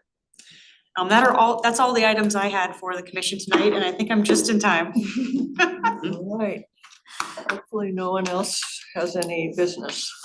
Well, June 15 at 11 a.m., you're all invited to attend 74th commemoration of Korean War commemoration ceremony at the city of Olympia Park, right by the Capitol campus.